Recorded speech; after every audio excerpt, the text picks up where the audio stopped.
It appears that we do have a quorum, so we will, before I say that, yes, we do.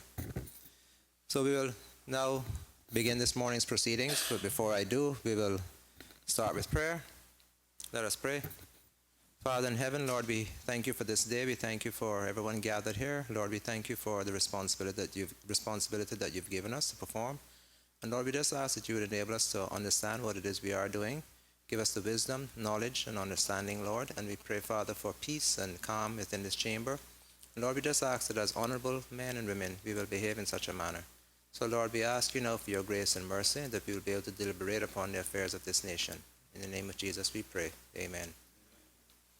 Please be seated.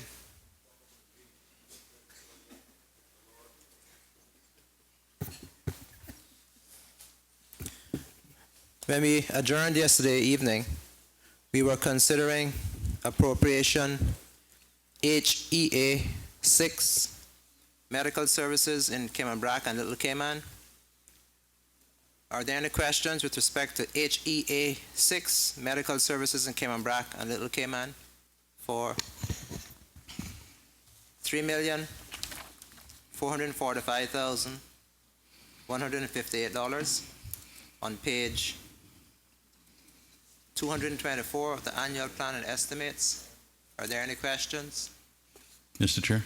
Mr. Colonel. Thank you, Mr. Chairman. Mr. Chairman, I just want to note and thank the Minister. I see that the budget has been increased this year, needed and appreciated. I have had some inquiries about the pharmacy and the availability of some of the meds there, because as the Minister knows, we have an aging population. But my question is if the Chief Officer, if the staff could look into the meds that are needed, and sometimes they're actually running out of them, and they're only able to give partial prescriptions until they can get more. So I'm not sure how that process works. Thank you, Mr. Piperno. Are there any further questions? Just to, Mr. Chairman, through you, just to acknowledge that we do have that issue, not just in Brac, but here as well, and it's one of the things that we're addressing. I don't know if the CEO would care to add to that.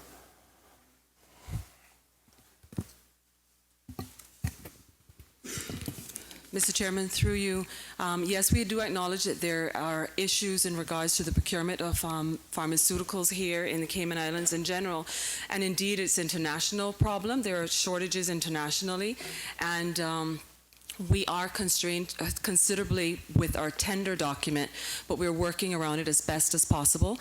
And where practical, we actually procure drugs and send them over to the BRAC as a preference, really, because we recognize that they don't have alternative private pharmacies. But we have a very good working relationship with the private pharmacies, and we try to, if anything, borrow and procure supplies with them in the meantime while we're sourcing ours. Thank you, Mr. Yearwood. Mr. McLean? Thank you, Mr. Chairman. Mr. Chairman, good morning. I heard Mr. Yearwood saying that this is a problem internationally, that pharmaceuticals are hard to source. But can that be explained? Because every time I go to a doctor and go to one of the private pharmacies, I get what is prescribed. Can that be explained to me, please? Ms. Yearwood? Chairman, through you. Yes, the quantities of drugs that we procure at the HSA are obviously a lot larger than those of the private pharmacies. So we obviously have a bigger demand, and where we procure a small quantity, that quantity gets utilized quicker than the private pharmacies. So there's a limited supply internationally. Once we get our portion of that, obviously our portion gets expended a lot quicker than the private pharmacies. So it's just really an ongoing issue. Thank you. Mr. Miller? Through you, Mr. Chairman, you're saying that the pharmaceutical industry now limits and rations sales of pharmaceuticals by countries? Chairman, through you, that is not what I'm trying to say. What I'm saying is when we procure the quantity that we can procure because of the quantities that are available from the suppliers that we source them from, those get utilized much quicker. So in other words, if we order 20 cases of a particular drug, we may only be able to get 10 because of the availability, not because of any sort of limit or access. That is the availability from the source that you are purchasing them from. That's all they have in stock. Chairman, through you, yes, in that case, that is correct. Because of our tender process, we're bound to get from a particular source or sources. However, once we've exhausted that source, we have actually gone out to other jurisdictions. We have been sourcing from other jurisdictions as well, where we know of the quality of the drugs. Obviously, there are some jurisdictions that there are some questions in regards to, so we would limit those. And part of your tendering process does not require your supplier, if they don't have the quantities you want, to source them from another source and supply you? Chairman, through you, yes, that's the case, but sometimes they have limitations as well as to their ability to be able to source. I have actually put together a press release that I will be sending out shortly with some websites, international websites that actually verify that there are international shortages of many pharmaceuticals. There are some pharmaceuticals as well that require a license for us to procure, and those, sometimes what we do is we actually exhaust the quantities that we are able to purchase, and then we have to go back and apply for other license. That would be for narcotic drugs. There are some drugs that require a license for us to be able to import. But that's a management issue. That has nothing to do with worldwide supply. If you applied last year for 1,000 morphine sulfate injectables, and you use more than that, certainly application this year should be for more than the quantity you used last year. So your approval process should not, if it is done properly and managed properly, should not limit you getting stuff the next year. And certainly you should be able to predict months in advance that you're not going to have sufficient quantities, and therefore you lead with your application. You should never be in a position where your authorization to import narcotic drugs is expired, unlimited. Chairman, Mr. Yearwood. if I could just respond to that.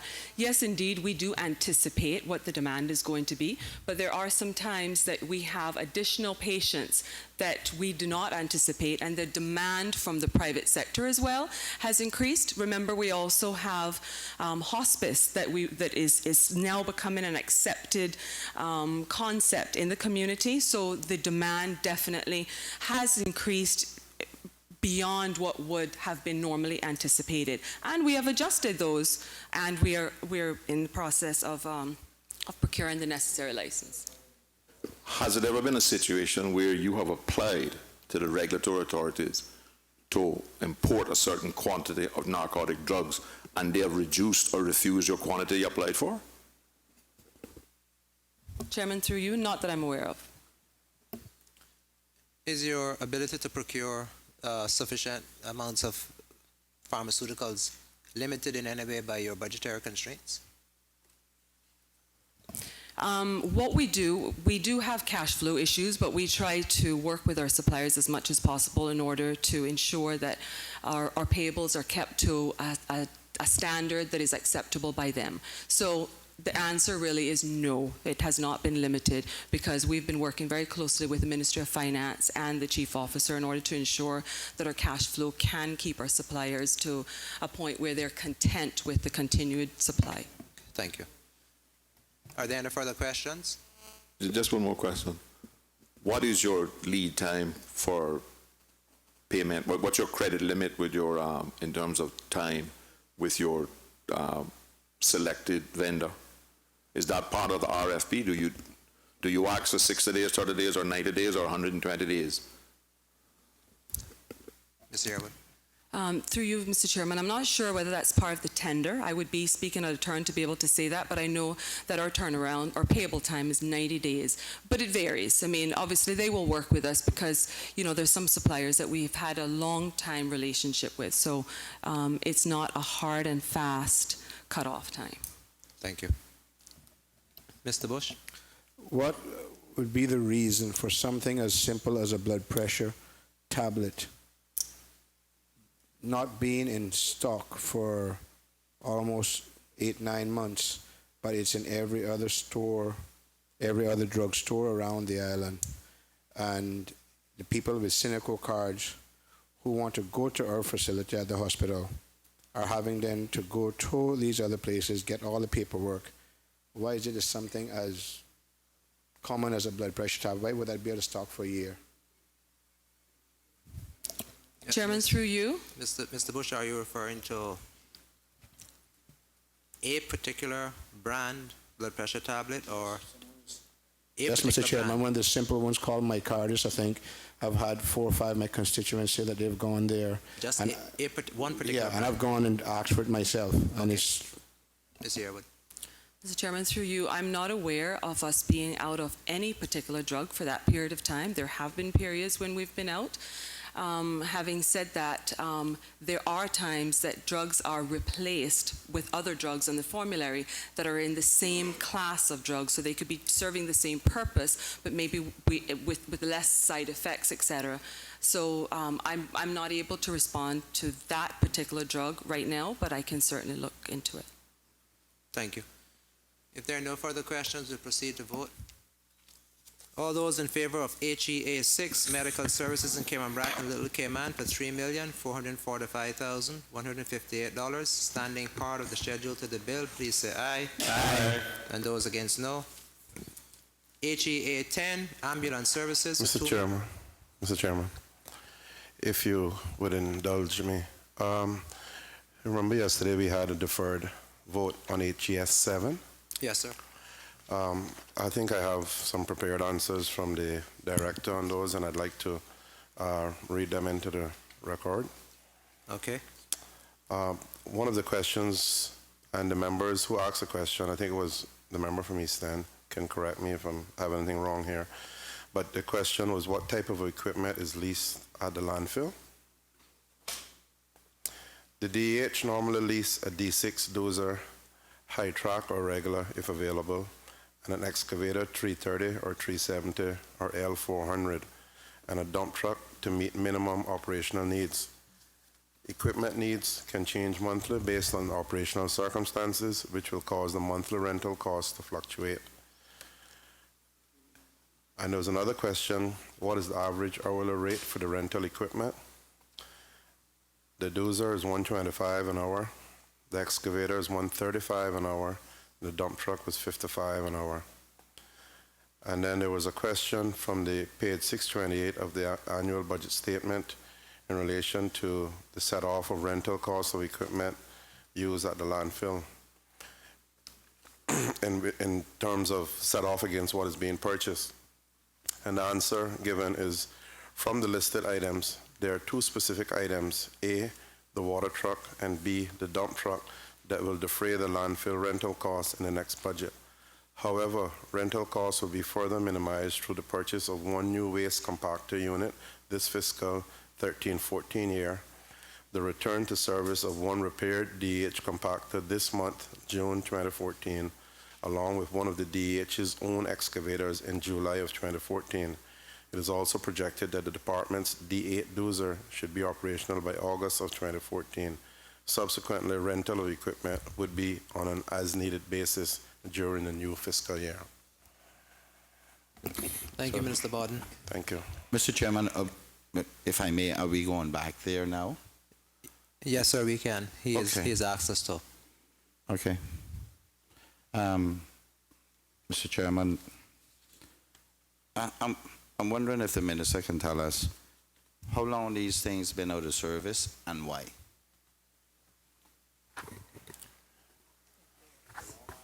So, equipment at the landfill has been broken now for a number of years. I would say anywhere ranging from between 1 and 3 years. And the truth is that a lack of proper maintenance, in my opinion, has led to a lot of it. And there is no real good excuse to give apart from the fact that the equipment has been broken and we've had major issues with DVS, with repairing them, and we haven't been able to purchase new ones because of restrictions to budget. Mr. Chairman, may I first of all send my sympathies to the minister? Deja vu.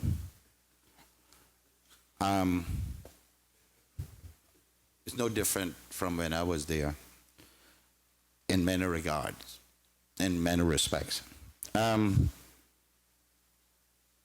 What I found, and I'm asking the question here, what I found was that there was a lack of attention paid to the schedule maintenance of the equipment, i.e., they wouldn't take it in to be done. And the lack of attention on the part of DVS.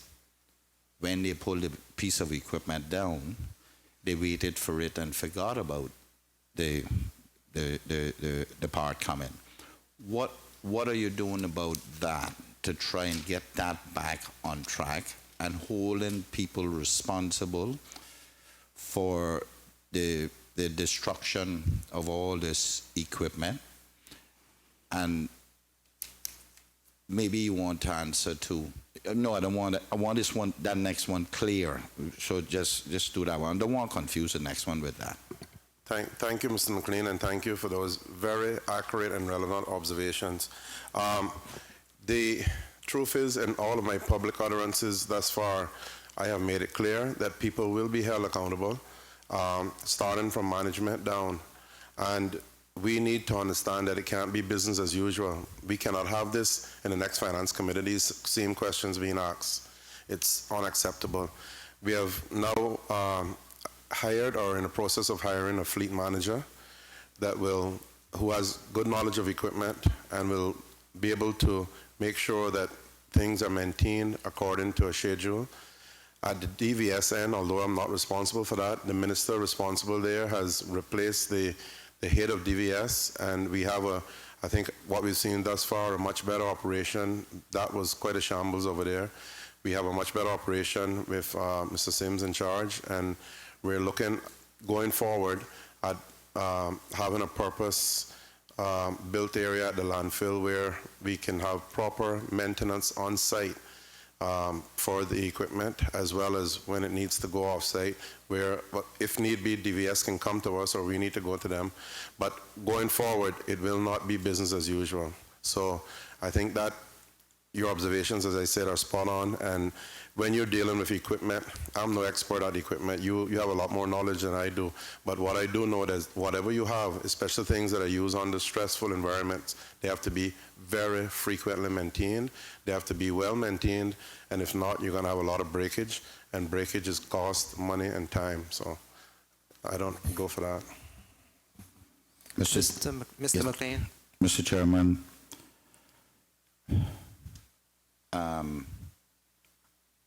the minister talked about a site where proper maintenance can be done. Well, we had that before too, and nothing happened. But be that as it may, there are many instances where DVES is to blame for the poor maintenance on this equipment. One of them happens to be all that equipment on the landfill, big equipment, has what you call a belly pan. Mr. McLean, we had DBS here a few days ago, and we did not question them about this type of equipment. What is the specific question in relation to the DEH? This not DVS equipment. This is their equipment, Mr. Chairman. But your preamble speaks specifically to DBES. What is the specific question? Mr. Chairman, can the minister say whether or not the belly pans are maintained on those equipment on the dump?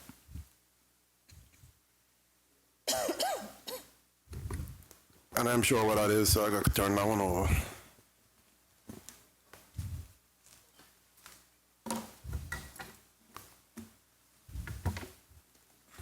Here's that one.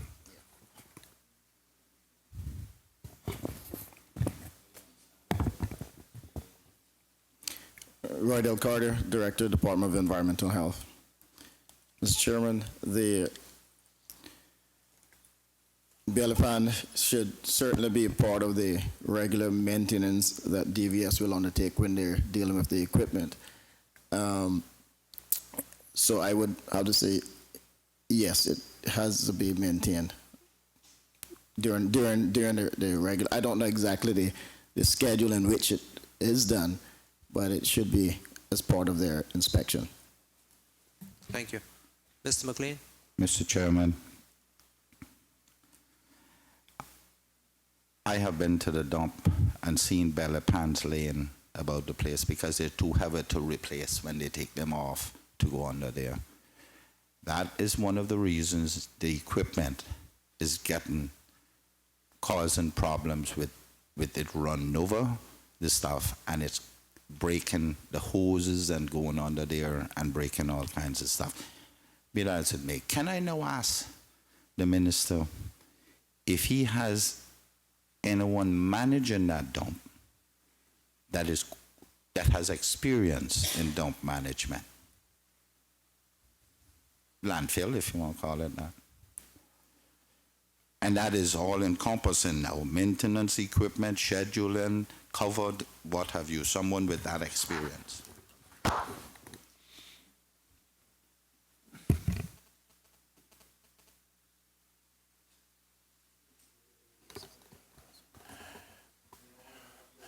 Through you, Mr. Chairman, we have a range of managers at the landfill.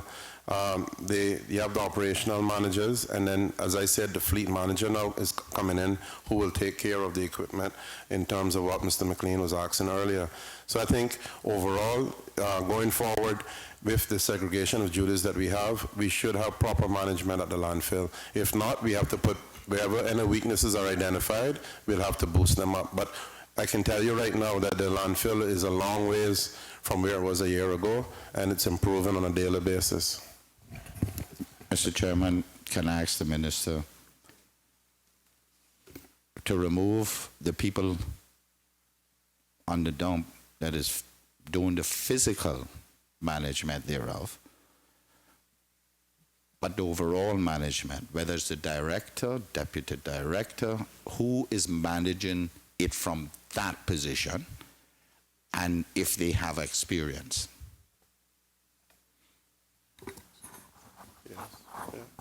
Yeah, the deputy director is the person who's skilled in solid waste management, and she is charged with that responsibility. And she does, I mean, I can tell you, she may have, you know, it may not be perfect in some ways, but she does attend the dump and stay on top of what's going on there. And, Mr. Chairman, that begs the question, why are we having all these problems then? I think the bulk of the problem with the landfill has stemmed from the fact that the equipment has been broken, and the landfill to some extent was in a state of abeyance because of the uncertainty with the plan for waste management going forward. I've made that clear before. To some extent, the neglect was as a result of staff being unsure, management being unsure of what the plan was, although I have also said that that is not really the perfect excuse, because the fact is you have a landfill, you have to manage it up until such time as a change occurs. So right now, all I can say is that neglect going forward, we should not see it. I don't intend to see it on my watch, that's for sure, and we will eventually have proper waste management facilities in place that will make sure that we don't have these kind of issues going forward. Mr. Chairman, I would like to thank the minister for that. Now, I would like to know who walk in and decide stop. Wait till somebody else make a decision. That warrants accountability. Somebody need to be accountable for that, and that's a poor excuse. Mr. Chairman, I note because this section refers to EVH 5 and 18, and we talked briefly on those the other day. Now, Mr. Chairman, under EVH 5, there is 1.6, which is what this is saying. Mr. Chairman, I wonder if this is management of landfills, including disposal of biomedical and hazardous waste. Does this also include salaries? $1,632,173.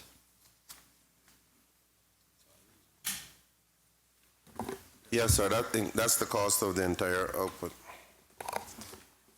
And does it also include fill, equipment rental? All direct and indirect costs are included in that figure. But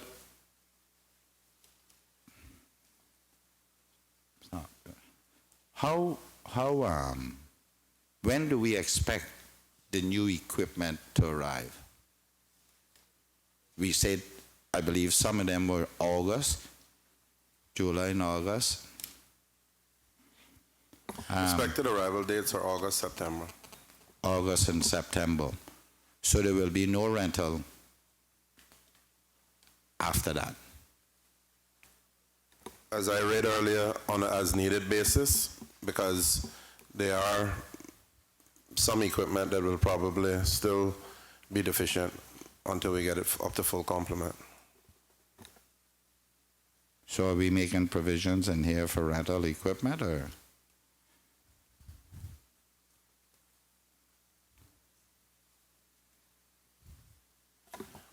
Yes, there's a small amount in here for rental. 90,000, I think it is. 2 months? Or thereabouts? No, that is for, as I said, on an as-needed basis. It could be after August, September as well. Yeah, but if we were to For rent the fiscal same year. amount of equipment, which is 3 pieces, that is paying $400,000 a year. If you had to rent them every day, but Yes. that's not necessary. I understand that. Mr. Chairman, I wonder if the minister can tell us if it is not now time to stop trying to handle everything and hive some of this off to private sector. And You don't have to say anymore, sir. no. I gotta say more. I gotta say what the question is. Well, And you then you just can asked- answer. You asked about having it off. No. Yes, I said some. What is the question, Mr. McLean?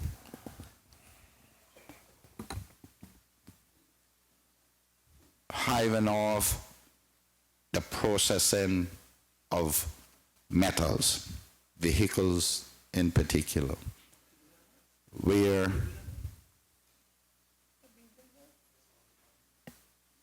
it being done now? Tell me where it being done now. Who processes the scrap metal when it reaches the dump? It is on the contract, and whoever has the contract is doing it right now. When I drop a vehicle there, who processes it?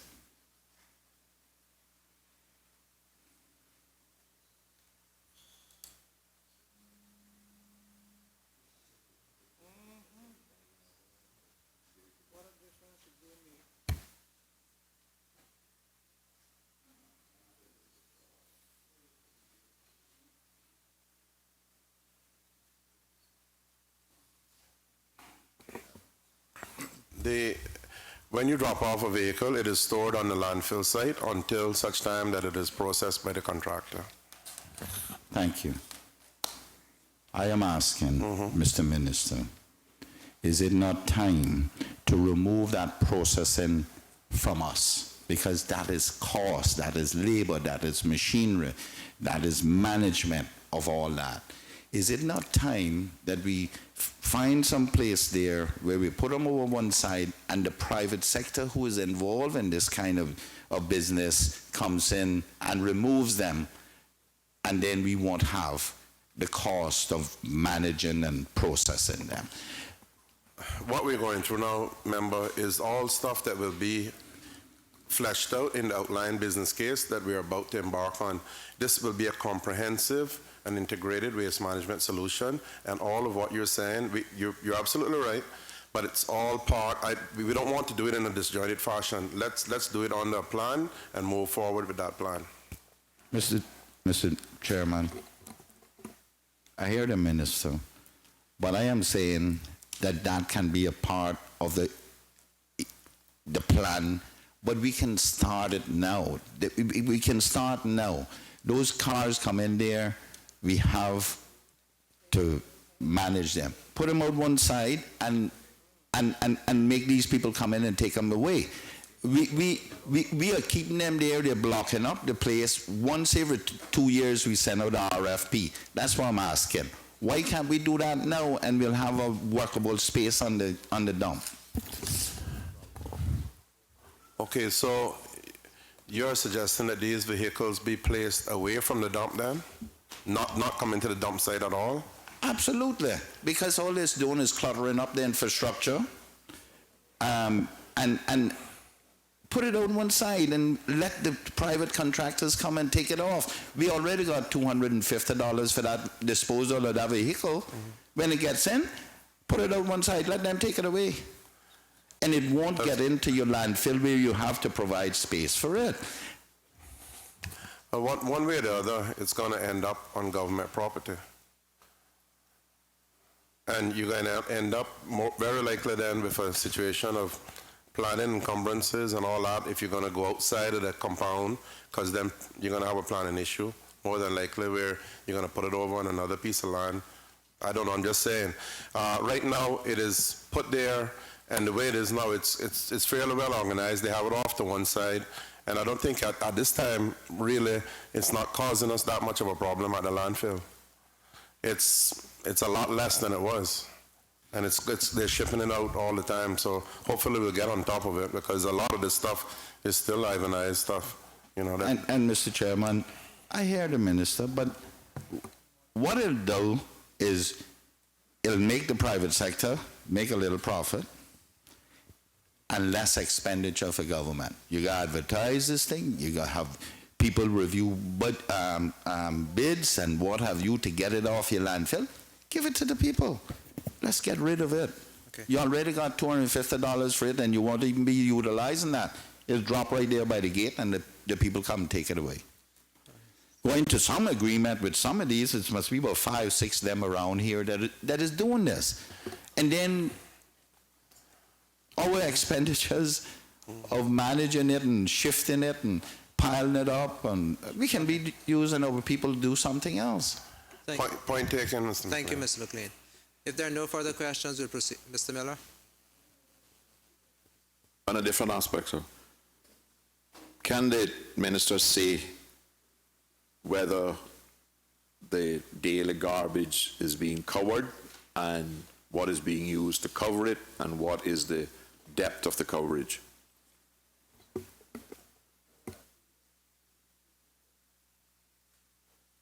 No, that's one of the major challenges we have at the landfill right now, Mr. Miller.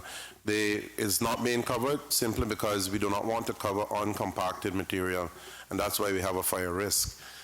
It is really unsatisfactory at the moment, and the quicker we can get a compactor working that we can get covered, get it compacted and covered, the better off we'll be. And we'll have a small working area then, which is the way that a landfill should be run.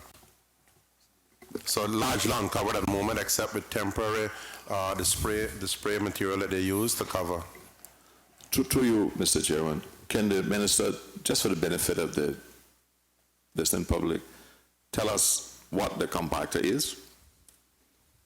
Compactor is like a roller with a lot of spikes on what would be the normal smooth barrel, and it's extremely heavy, and it presses down the garbage to where it reduces the amount of volume and airflow, so that it reduces any risk of fire. The tighter it's compacted, the less risk there is of fire. How much heavier is the compactor than the D6 currently rented? I don't know that. I will have to ask.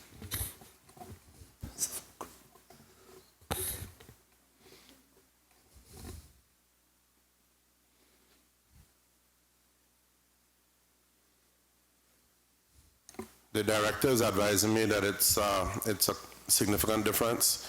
He says the compactor, the small compactor, is about 60,000 pounds. I don't know, Mr. McLean has knowledge of equipment. Don't know what the D6 weighs. But he says it's significant, and it wouldn't compact it the way that it's needed. It needs to be compacted. Would the minister, can the minister say whether the increased infestation of flies island-wide in the Cayman Islands has anything to do with the fact that we are not covering the garbage at the dump daily?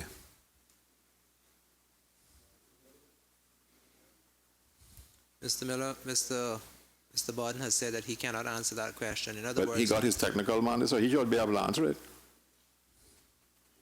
they're unable to make the correlation between, or the direct correlation between the number of flies and the lack of compacting and coverage at the landfill. Okay, I'll rephrase the question.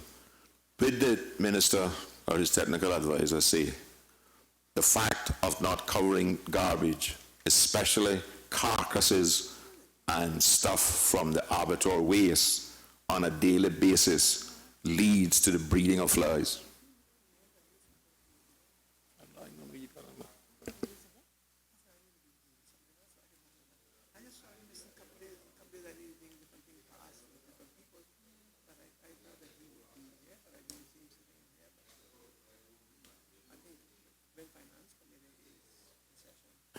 The carcasses are covered, Mr. Chairman, through you, and MRCU assists the department with the issue of flies, the management of flies at the landfill. How are the carcasses covered?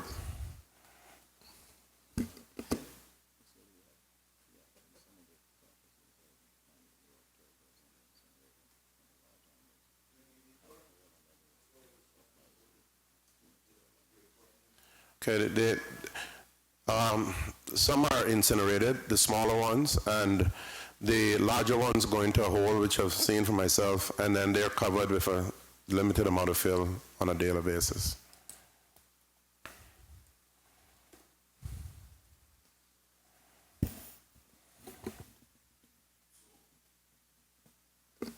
We dig a hole in the ground, throw the carcasses in it, and cover it back with the fill that came out of the hole.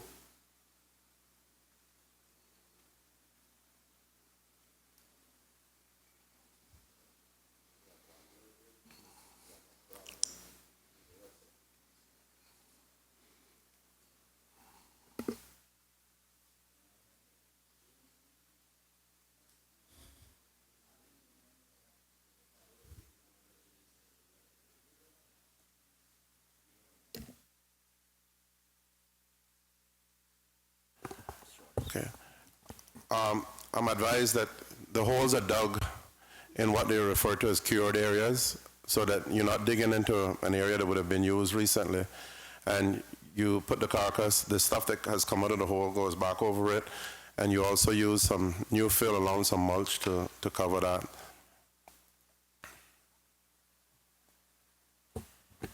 Mr. McLean? Thank you, Mr. Chairman. Mr. Chairman, first of all, let me say I hope the minister takes these questions as hopefully constructively trying to assist him to bring some of the things that I know to his attention so he can address them, and not adverse criticism of him. because he can't be down at the dump every day. A D6 is somewhere around between 60 and 75,000 pounds, 35 tons. Why aren't we using that to compact the top? What is it being used for other than pushing it off, pushing the truckloads off and spreading them evenly? Mr. McLean, in all fairness, I think if I recall correctly what was said just now, is that they do not think that the D6 is heavy enough. Now, perhaps at 60 to 75,000 pounds, Mr. Carter may have said that with the D6 being 60 to 75,000 pounds, he thought that the compactor was heavier, and he estimated that at 60,000 pounds. But even if his numbers are wrong, he is still of the view that the D6 isn't heavy enough to compact, which is the answer to your question. You asked Mr. why. Chairman, I've been this longer than you and him, and I know a D6 at 35 tons can compact that down, because I've done that But many times. So that's why I'm asking, why aren't we using it for it? Mr. McLean, you will realize that that is a matter of perception. You know from your past experience it is heavy enough. He is now of the view that it is not heavy enough. So the question is really and truly, or by now he should have realized that if you are correct, perhaps it is possible that he can use a D6, but prior to your question and the facts that you have stated, he would have had good reason because he thought it wasn't heavy enough. So, Chairman, if I may say it, the bottom line is that we know we have issues at the landfill. We're not here saying we don't. We have management issues there. We have logistical issues. We have equipment issues. We know the problems. It's not as if we don't know them. I'm not learning anything new from that side right now. What I know is that we have a plan moving forward that will correct all this, and we are working feverishly to get that done. In the meantime, we have to manage the landfill as best we can, and one of the things we are handicapped with cover material was budget again, because cover material costs money. And right now, we got to get a compactor in there, get the place compacted, get it covered, and have a small working area from which we should work from, and that will reduce the risk of flies, disease, fire, everything. Okay? Mr. Chairman, I thank the minister for telling us it's the cost of cover. It's not nothing about compacting. D6 compacts it properly. Mr. Miller, before you, Mr. Connolly was hoping to ask a question. Mr. Connolly? Yeah, just for my edification, Mr. Chairman, how much does it cost to cover the landfill properly for a year, in the experts' opinions, versus how much it costs the country for the burning, when the landfill was burning in terms of personnel, extra activity, rentals, getting heavy equipment people in place during that time? Is the question clearly understood?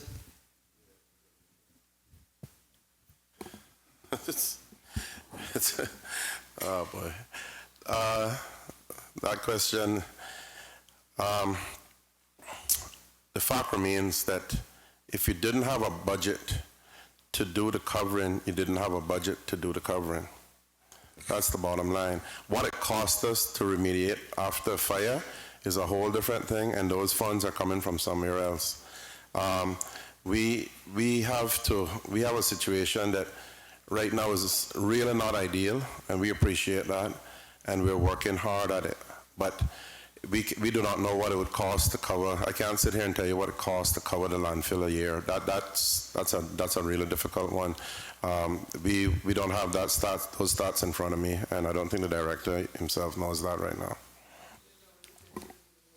Mr. Connolly, you had a follow-up question?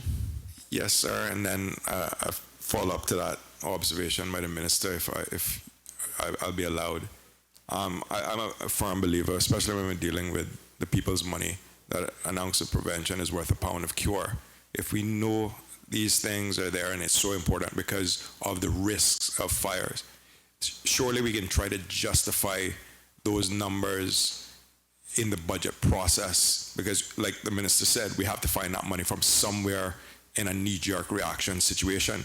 And if we have proper techniques in place and proper procedures in place, that should go a long way to mitigating that all-out cost of the country, no matter what, no matter what the cost when something like this happens. And when the minister said that they don't know how much it would cost to cover the landfill, I mean, surely that should be a function of the landfill manager, given the site, the quantities, the tonnage that goes into the site, etc. I mean, I'm not an expert, but if you're running a landfill, those should be numbers that you've taken into consideration. Okay, thank you, Mr. Conley. It wasn't a question, really. It was just a comment, correct? I didn't hear a new question in there. Okay, thank you, sir. So those figures are simply not available here. Thank you. Mr. Miller?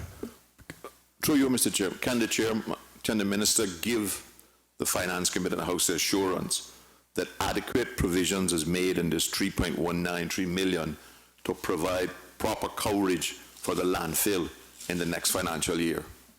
Yes, sir. And remember now that once we have covered the landfill in its state as it is, we then will have a small working area, as I said, about 100 square feet, which is the way a landfill is run. And you work with that on a daily basis, and at the end of the day, that is covered, and you start afresh the next day. So the covering is not a vast area, but a small area you're covering. Mr. McLean? Thank you, Mr. Chairman. Mr. Chairman, I was going to ask another question, but I don't know. I first should ask a question of the minister. He said about 100 square feet. 100 by 100, sorry, 10,000 square feet. Okay. I know that had to be a mistake. Tell me something, Mr. Chairman. I would like to ask the minister if the person who is responsible for the management of the landfill is a PE, has professional qualifications.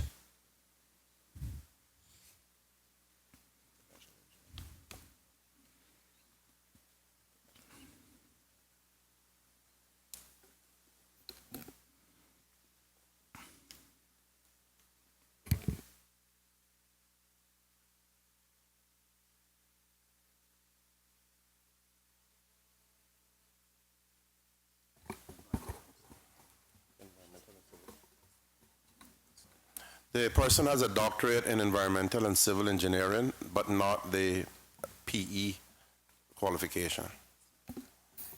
And may I ask, why isn't that person here to help with some of these technical questions? Because,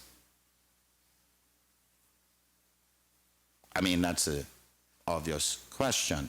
And should there not be a requirement, isn't there a requirement that the person have a PE?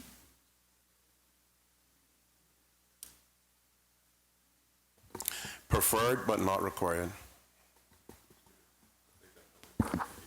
That's what I'm being told. Preferred but not required. So, Mr. Chairman, may I ask the minister, with this, OEC now it is? SOC.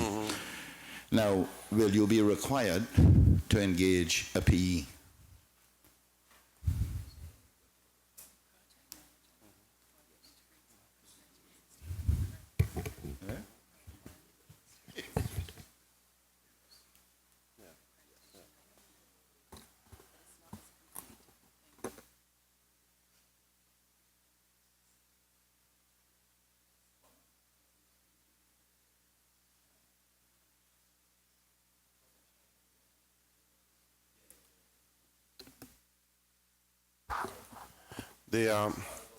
One of the things that the budget, through you, Mr. Chair, has in it is the hiring of a project manager, which, as we know, is a change in procedure, because it used to be that project managers were all at Public Works and you would hire them according to whatever was going on.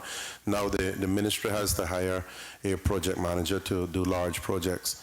This project manager will have a PE, and that will get the proper procurement and make sure that we get the proper system in place at the facility.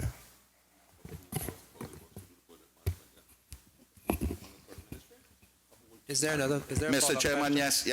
yes, sorry.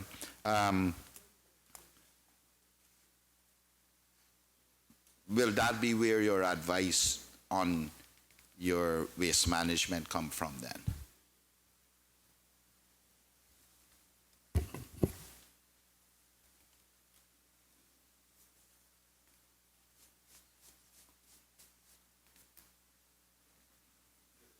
The consultants that are being hired for the outline business case will really be providing a lot of advice. The project manager will be there to oversee the project to make sure that it is implemented in the proper way, and then that project manager falls away once the system is up and going. So, Mr. Chairman, may I ask the minister, where is he going to get advice on this waste management that he's trying to do, which is encompassing of the everything that he says he has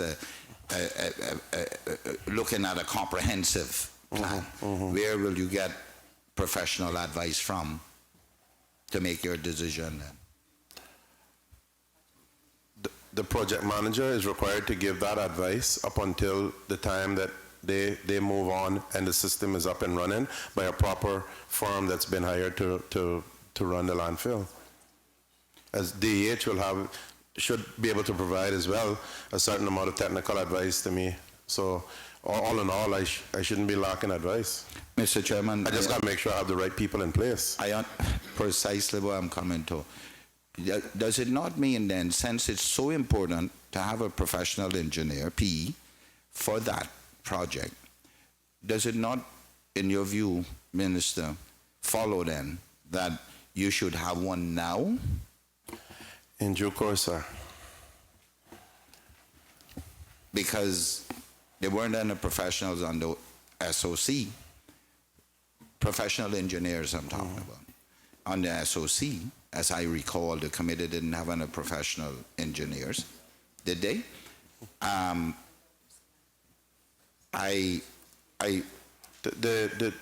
deputy was on the SOC.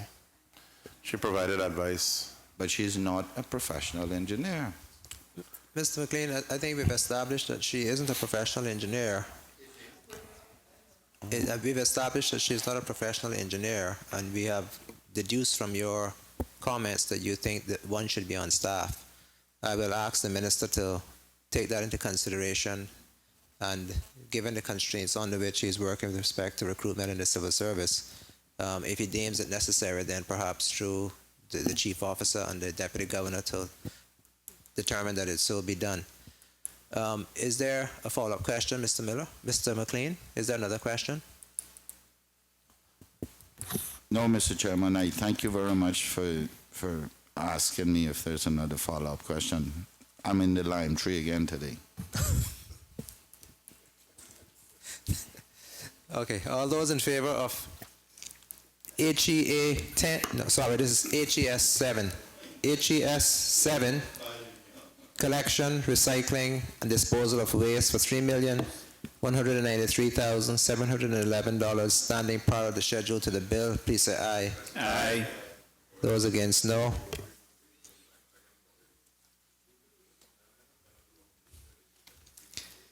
Moving on to appropriation HEA 10, ambulance services, $2,247,293, found on page 225. Are there any questions?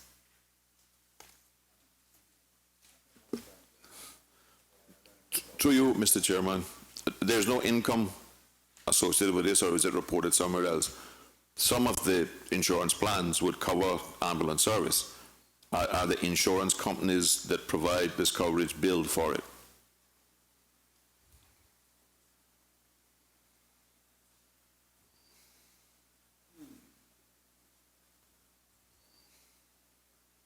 What I fund under this head is just the operating deficit.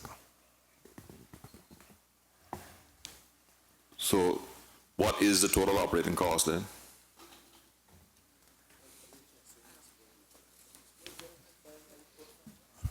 That figure is not available right now, but we can have it provided. So I'm a little bit confused here. You're saying that the HSA is operating an ambulance service,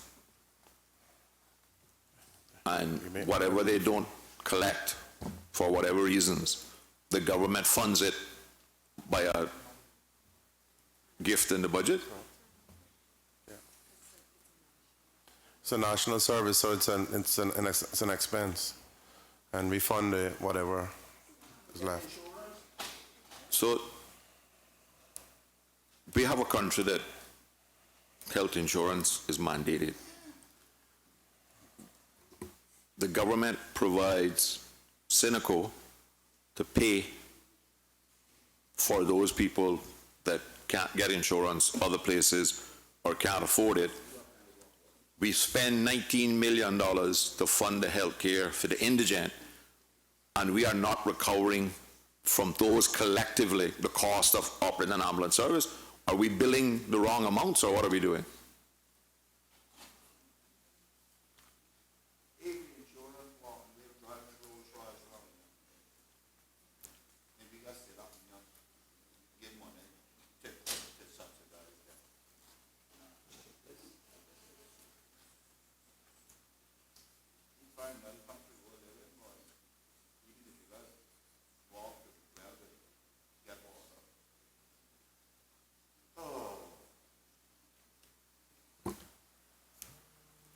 There are a number of unrecoverable costs. There's costs associated with the maintenance of the fleet.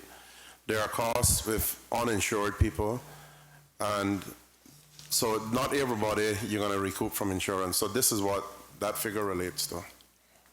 Through you, Mr. Chairman. You're telling me that the charge that the HSA has determined for an ambulance service does not cover maintenance of the fleet? What else does it not cover? Because the normal thing is that you're to calculate the cost at which you're selling a service, every attempt is made to recover the cost. Or does the HSA have a mandate from government and a directive that we only need to recruit 50% of these cost items?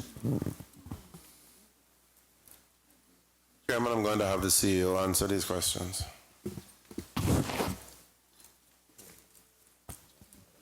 Chairman, through you, the entire cost, operating costs of the ambulance service is not in the output. The output only reflects for the operating deficit, which Cabinet covers. We do bill the individuals who have insurances or who have the means to pay for the calls. The overall operational cost does include all of the affiliated expenses. We have private health insurance. We have Cineco, who covers the patients. We have a separate $19 million vote, which we identified yesterday for the indigents. Who are these patients that is costing us $2.2 million a year that can't pay for the ambulance?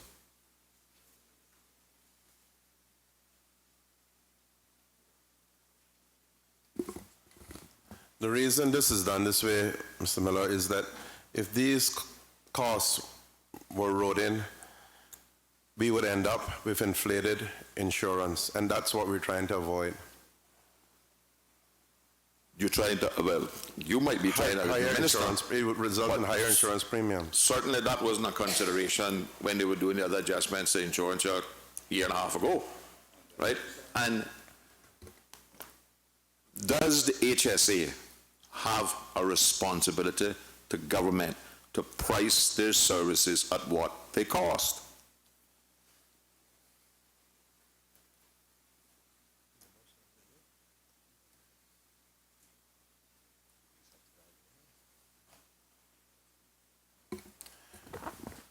The HSA is bound by the charge master, as you know, and right now the revised charge master is before Cabinet, and we will be looking at all of those charges, seeing if they're reasonable. Can this finance committee be given the assurance that those charge master prices are going to recover costs for the services? Or if not, what is the subsidy level that government is committing itself to?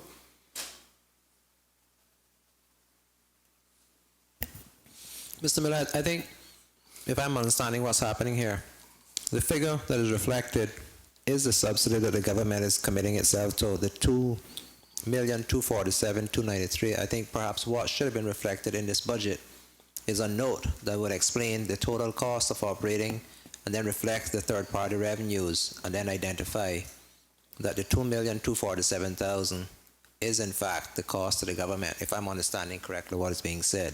So perhaps the improvement that has to be made is for the budget to include a note. And I'll ask the Ministry of Health to do this for next, to ensure that this is done for the next time that we do present a budget to the LA.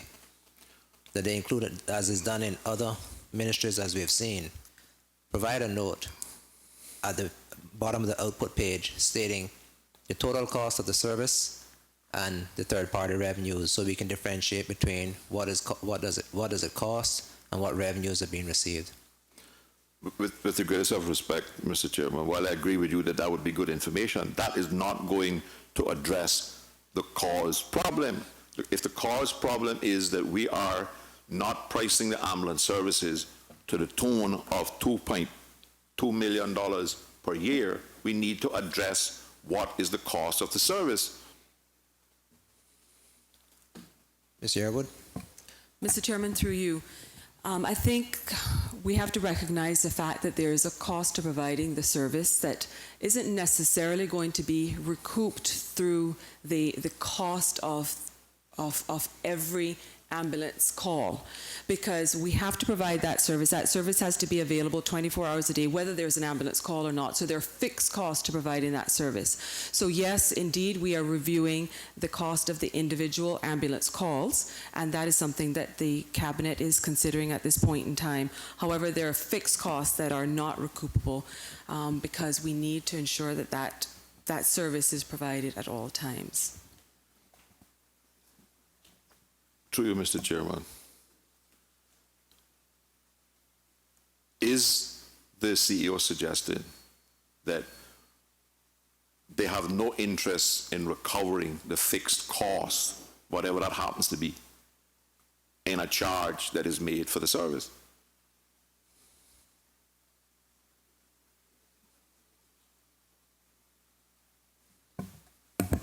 That is not the case, Mr. Chairman.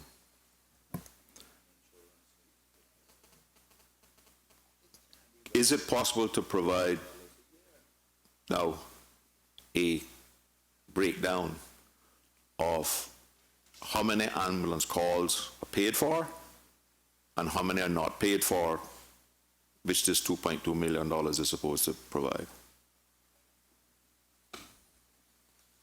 Ms. Yearwood, I think perhaps you may not be able to answer that question because this is into the future, but are you able to give perhaps a percentage as to what percentage of the cost is covered and what isn't covered? Mr. Miller, I think it would be difficult to answer the question as you've worded it because you've asked something that's into the future.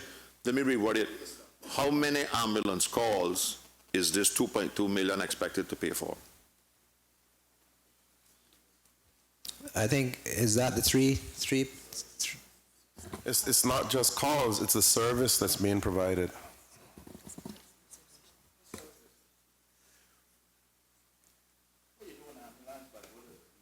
I think we need to understand that we cannot recoup every dollar in a national service such as this. We cannot recoup every dollar that we spend. We're servicing, we're providing a national health service.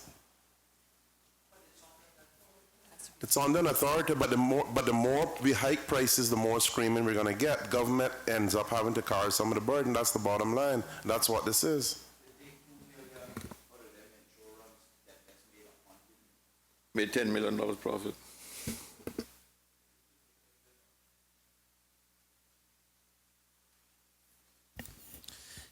Mr. Chairman, just let me ask one question, please. There was at one time an intent to schedule the replacement of ambulances. Has that been implemented? Is it working? I believe it was something like an 18-month delay on lead time, and every 18 months we will go and order one or something like that. I don't know. but it was going to be a schedule to order them. Mr. Chairman, the reason I'm asking that is too many times we hear that ambulances are down and they're scrambling with pickup trucks and all that to Yeah. bring people in. Thank you, member. Through you, Mr. Chairman, everybody will know we've just gotten a new ambulance, and there is a schedule chassis change as the years the budgets come along. So yes.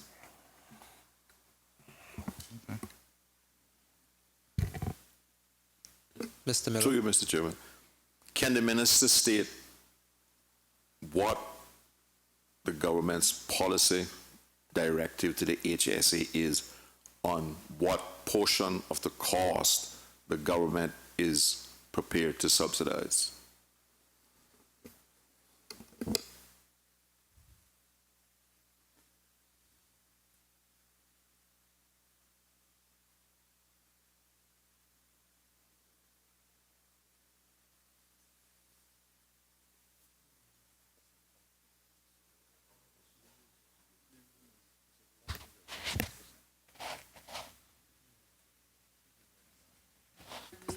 Yeah, there is an agreement to fund operating deficit, and that's the policy that we're operating under. So whatever that deficit is, we're prepared to fund it.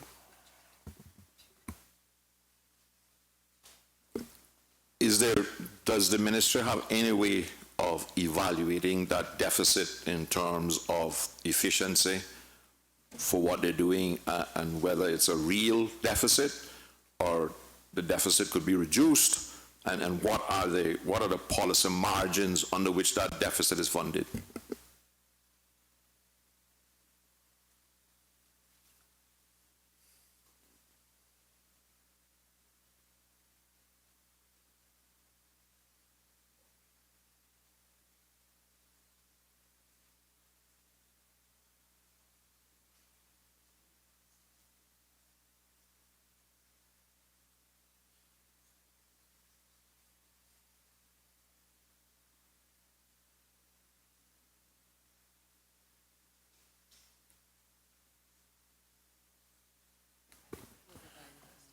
The Ministry's finance team, through you, Mr. Chairman, gets regular information from the HSA and is satisfied with what's been provided, that what is coming to us is a realistic estimate. I can't answer any more than that.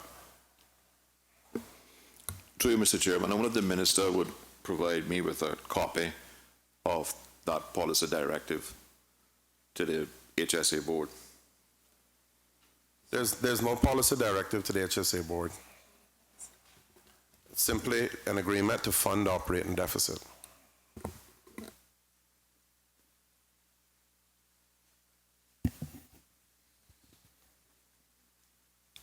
If there are no further questions, then we will proceed to vote on this appropriation.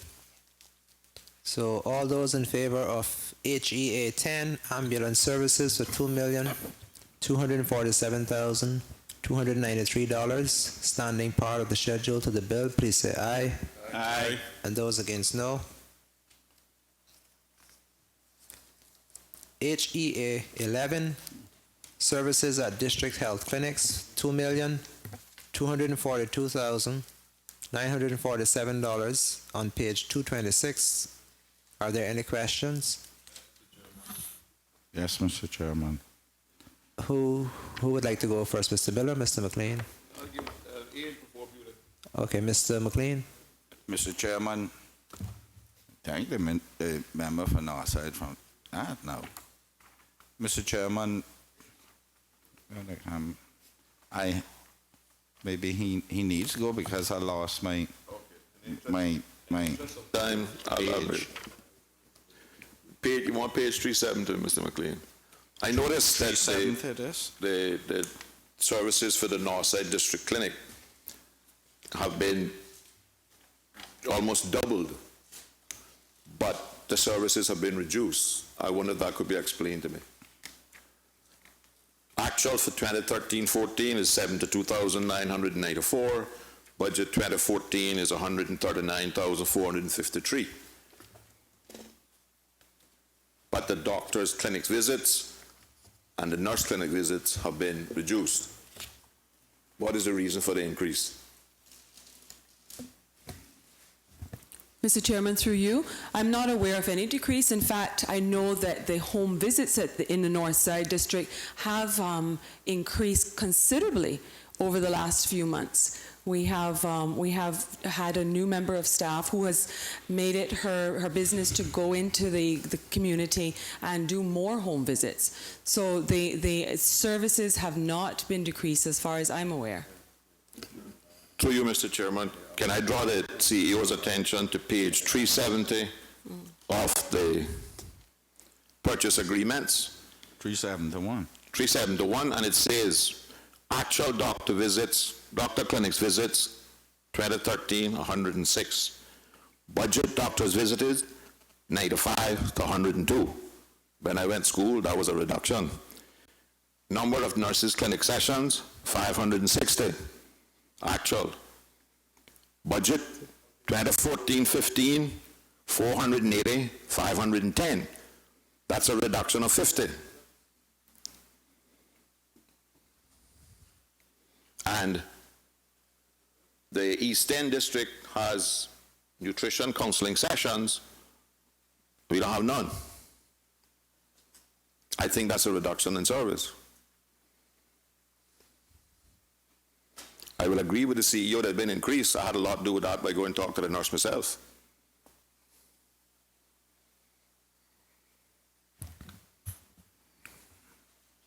Mr. Chairman, I don't know if you want to, sir, since they have to open that same book, and East End is on one side, North Side is on the other, just do a comparison there for me, because I only getting 40,000 and North Side 139 to do the same services. So I don't know if that was a mistake. There may be a one left off in front of it, but I know ones don't mean much in this country anymore. Thank you, Mr. McLean. Well, in just answering Mr. McLean's question, these are both funding operating deficits. So that's not the. No, Mr. McLean, I think the way to look at that You're is, collecting more, sir. yeah, because don't you have a bigger population? If you have a bigger population, then your revenue.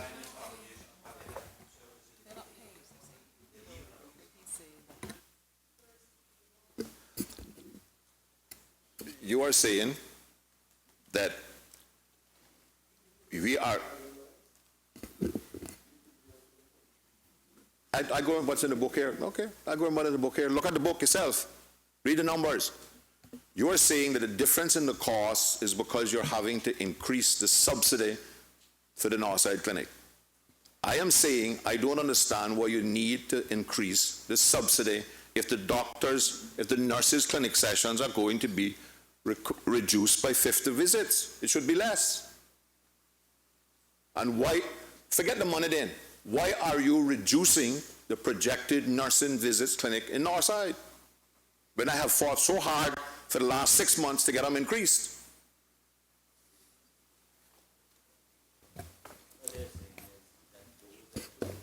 Chairman, through you, those are projected visits based on the actuals of the previous year. They will be adjusted as needs be. But again, the outputs fund the operating deficit, so we collect whatever funds we can collect from the constituents, and the cabinet funds the operating deficit. So it's not that the need would not be attended to. If the need is in the district, the need will be provided. Thank you, Mr. Yearwood. Mr. Miller, you have a follow-up question? On what basis are you projecting less nursing clinics in 2014-15 than we did in 2013-14? Through you, Chairman, again, it's based on the actuals. We based on the actuals from the previous year. With the greatest of respect, your numbers, not mine. Actuals, 2013-14, 560. Projected for budget, maximum of 510. Why have you projected so many less nursing visits for the Northside Clinic? Mr. Miller, if I may interject and hopefully assist, the 2013-14 column that speaks of actual, bearing in mind that the fiscal year ends at June 30th, and the budget would have been prepared in May, so therefore that could only be a forecast as opposed to an actual, but it would have been forecasted to the end of June. So, Thank you, Mr. Chairman. That makes my concern even more, because as the CEO said, the nurse has increased the visits for the last 2-3 months, right? So I know, if following your argument, it is likely to be 600 and odd by the time we get to the 30th of June. They know that. Why then are they projecting a maximum of 510? what level of let me see if I can assist us in arriving at an answer. This information is fed up from the clinic in Northside and East End. So therefore, the nurse would have some ideas to, obviously the population isn't growing by that extent. So therefore, this is based on the nurse's knowledge as to how often she would have to go back and visit these people. Is that a fair assessment? So then perhaps could that be the explanation as to why the projection is less, or the expected number of visits would be less?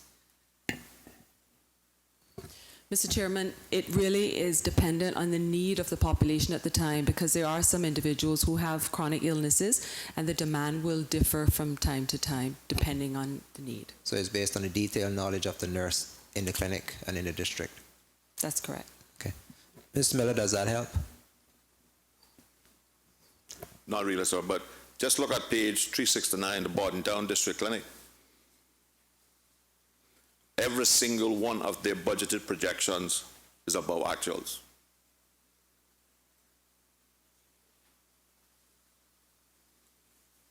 Are you hoping the people know they're going to die or what? No, I'm not. This has nothing to do with the minister, sir. I know he didn't do this document.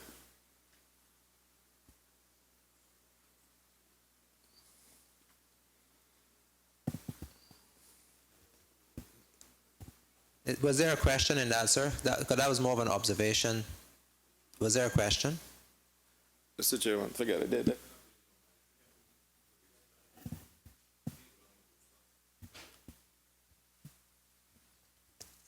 Is there an explanation? That observation is correct, and that is because of demand. Again, it goes back to the demand of the population, and that's what the numbers are reflective of. Okay. What percentage increase is that, roughly?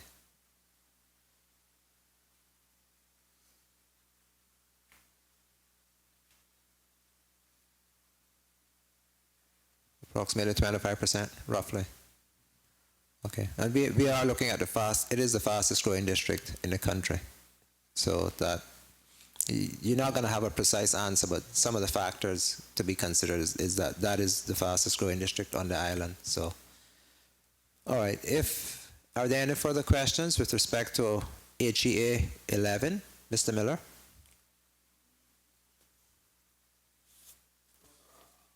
So I understand the embargo because Northside District is the only one out of all the districts that has been reduced. I understand what's going on.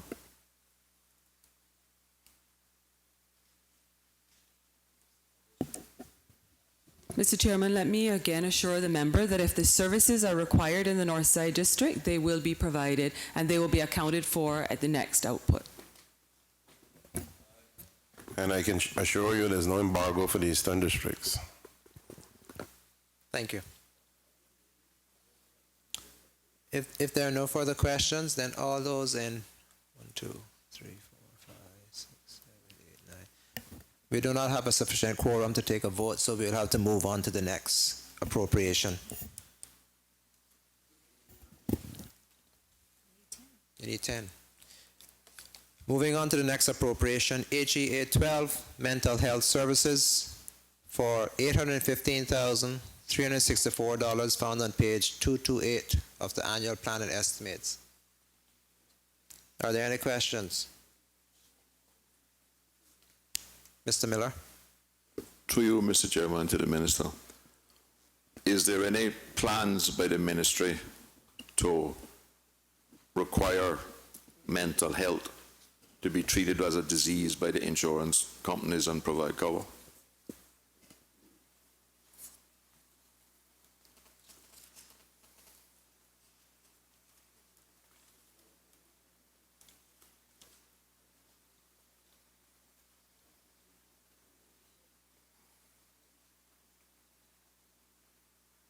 It is, through you, Mr. Chairman, it is an inpatient benefit now for the insurance, not outpatient. Is the minister concerned about the cost of the outpatient service to government and the unavailability of service to people who need it because insurance don't cover it? This output, HEA 12, is exactly what that figure is. That this 2.2 million is for the folks who are uncovered and basically unemployed and the like.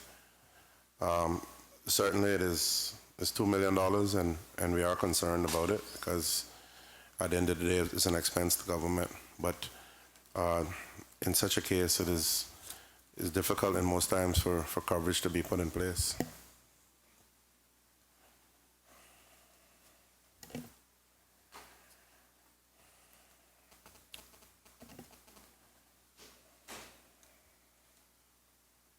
Ms. Rivers? Thank you, Mr. Chair. Through you, can the minister say, well, to the best of his knowledge, if any discussions have been had with the insurance companies in this regard, regarding whether or not to extend coverage for outpatient, and whether or not there are any plans to have any discussions in this regard in the coming year?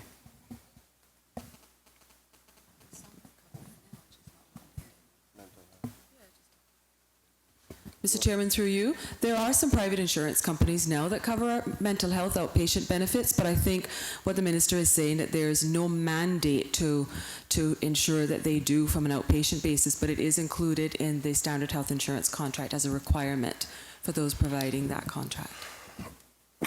Thank you. Are there any further questions? Mr. Miller? Through you, can the minister say whether there's any particular reason that mental health is singled out from any other disease and coverage is refused?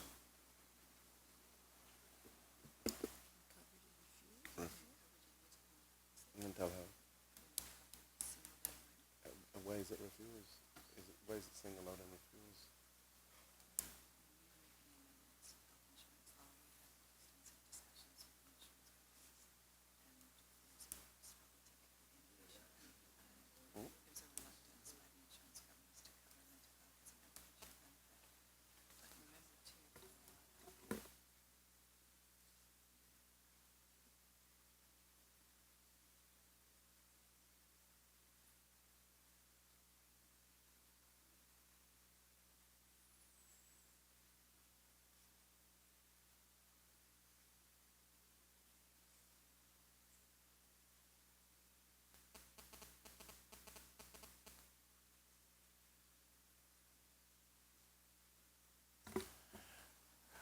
True, Mr. Chairman. Apparently, before my time when the insurance law was being revised, there were extensive discussions with insurance companies on this issue.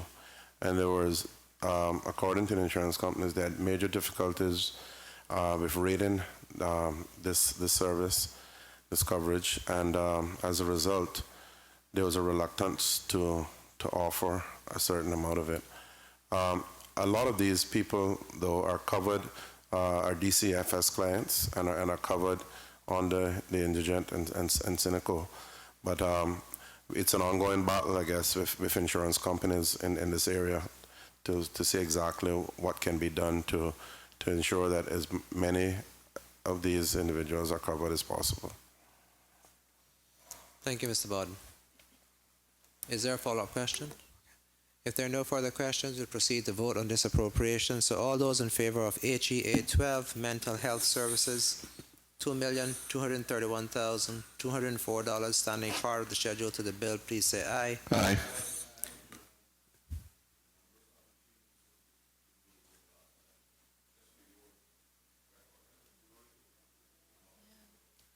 No, we had the quorum for that one.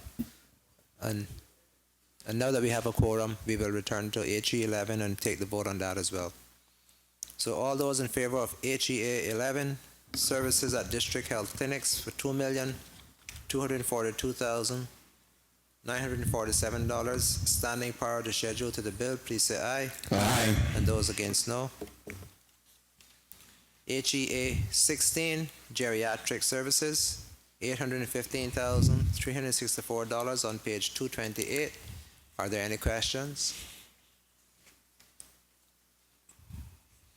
If there are no questions, then all those in favor of HEA 16, geriatric services for $815,364, standing part of the schedule to the bill, please say aye. Aye. Those against, no. HEA 17, medical care beyond insurance coverage, uninsured, $2,020,000, found on page 229. Are there any questions? Mr. Miller? Through you, Mr. Chairman, given the answers from the Director of the Health Insurance Commission yesterday that people can no longer be refused coverage, what exactly is this designed to cover?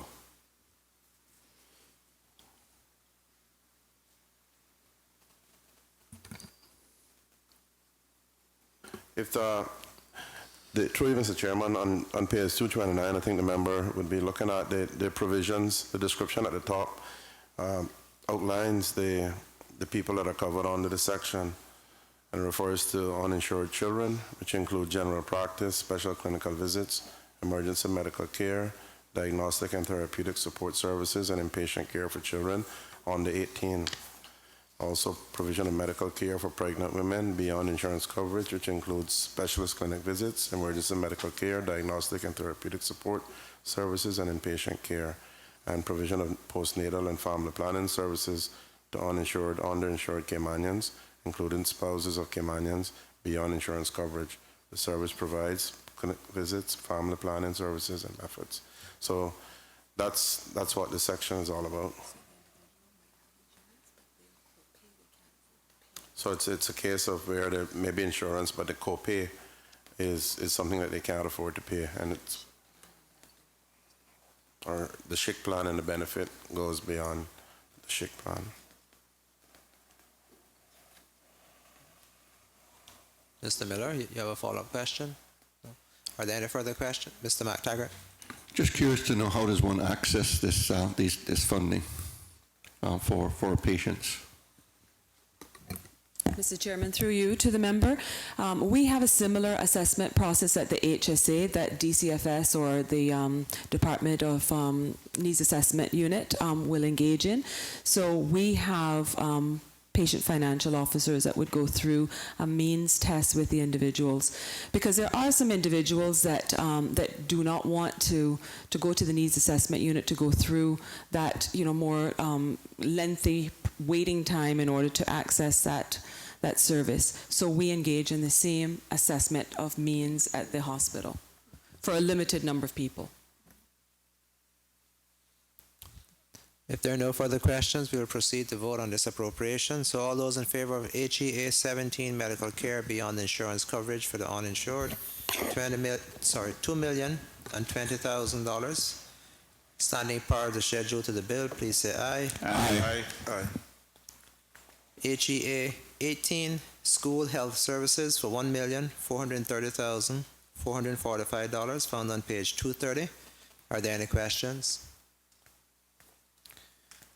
All those in favor of HEA 18, school health services for $1,430,445, standing part of the schedule to the bill, please say aye. Aye.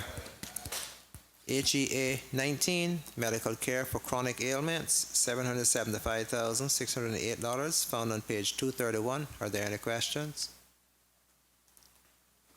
Mr. Just the description refers to Caymanian residents and not Caymanians. Is this service provided for non-Caymanian?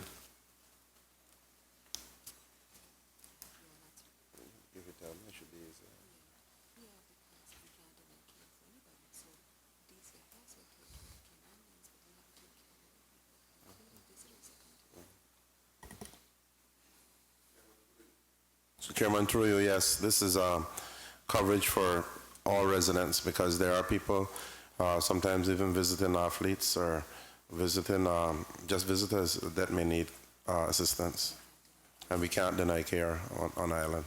For chronic ailments? For a visitor? And an athlete?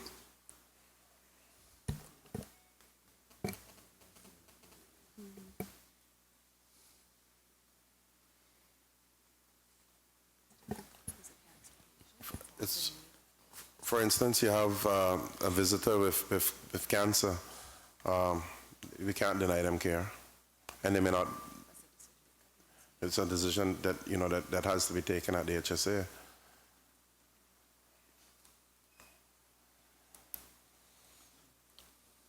Why can't you? They're non-Caymanians, but they have to have PR, or they're just here for a 2-week vacation, and they shop at your door, and you diagnose them with cancer. You can provide them with services under this. Mr. Chairman, through you, there's a national mandate to the HSA that we do not turn away anybody who falls in need of medical services. We do try to work with them to recoup whatever we can, whether if they have insurance or they have the means to pay. These are individuals who may be living on island, they may be working on island, they might not have health insurance, and we pursue the reason behind that with the Department of Health Regulatory Services. But while we're doing that, if there's an individual with a chronic need, they may have, like the minister said, they may have cancer and their blood count has fallen and they're in need of acute services. So we have to go ahead and provide those services.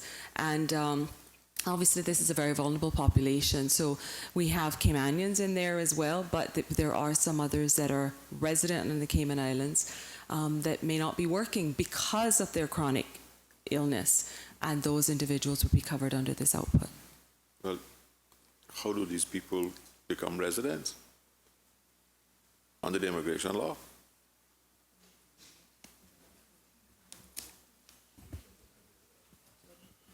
To qualify for the benefit?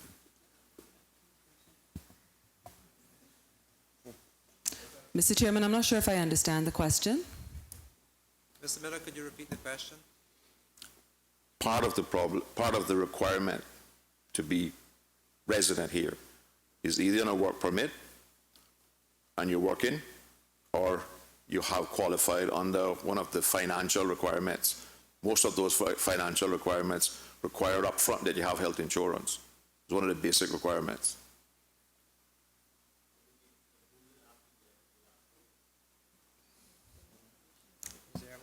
Mr. Chairman, through you, these may be individuals who have the basic insurance plan, but they've exhausted their benefit. There may be people that had an insurance plan when they got their work permit and they defaulted on the payment afterwards. This is the reality, unfortunately, that we have to deal with, and we are working on this on an ongoing basis with the various entities, including the Department of Health Regulatory Services and Immigration.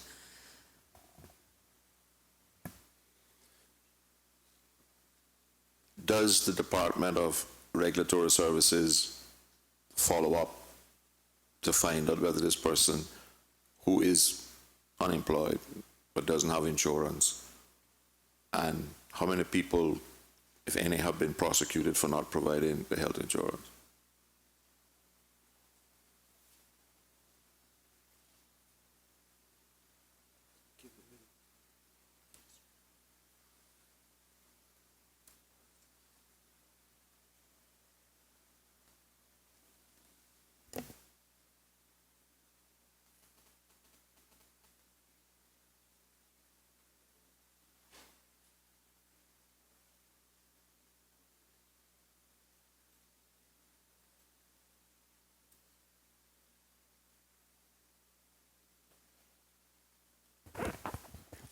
The answer from the director is that, yes, they do follow up, and they have had success with probably about 80% of the cases that they have worked on. And they also do liaise with immigration in regards to these individuals to ensure that the coverage is there during work permit.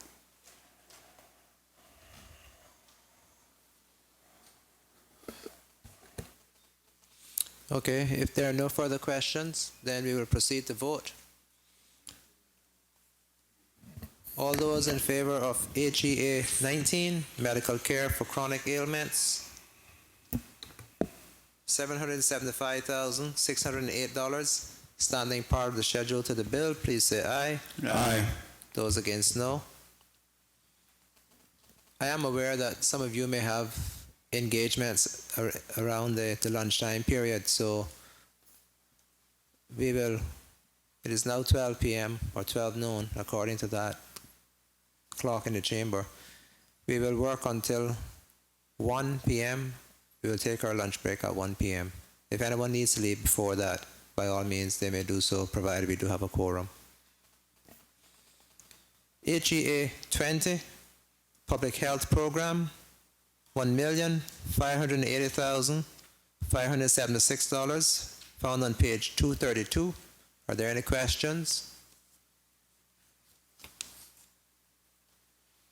If there are no questions, then all those in favor of HEA 20, Public Health Programs, $1,580,576, standing part of the schedule to the bill, please say aye. Aye. Aye.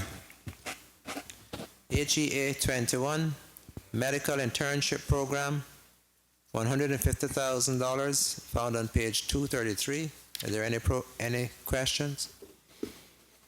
Mr. Miller? Through you, Mr. Chairman, I wonder if the minister could give us a breakdown of what kind of clinical training and whether this is available only for Caymanians or is this provided for foreign students as well? I'll ask the CEO to answer this. Mr. Chairman, through you, this is an accredited program that we have engaged in since last year. This is a program that we provide internship training for the last 2 years of a physician in their educational experience. So what this involves, it's 2 years, and the first year is referred to as the internship year, and the second year is referred to as the SHO, or the Senior House Officer year. And this is an opportunity for the new doctors to work alongside the more experienced doctors on a rotational basis. They go through the various disciplines, and they work and they're mentored with the specialists in order to gain the necessary experience for them to sit their final exams. Thank you. Who is this program accredited with? This is a CAMC accreditation. This is a regional accreditation. Caribbean Association of Medical Council. Are there any particular universities from which this students are accepted? Mr. Chairman, through you, the students are accepted from a number of universities, including the St. Matthew's University here in the Cayman Islands, as well as University of the West Indies in Jamaica and the Caribbean. And the earlier question was, is this available for non-Caymanians? Mr. Chairman, through you, I'm sorry I didn't answer that just a little while ago. Yes, it is available for non-Caymanians. There's a reciprocal relationship with other training institutions in the region. So what we have had to do, though, this year, because the budget has been cut, this year we have limited it only to Caymanians. So we have actually there's going to be 3 individuals because we've found a creative way to give them a stipend. We reduced the stipend that we were given last year in order to make sure that we do cater to the Caymanians that we have. And we've actually been able to work out with Health City as well. Health City is going to be taking on one of them, and they're going to be funding the stipend that's associated with that individual. So we've had to be as creative as possible because we think that this is a good program, and we want to continue to be able to offer it, especially because it's a 2-year program and we're in the 2nd year. We wanted to make sure that we didn't, leave those individuals hanging that had already started on the program.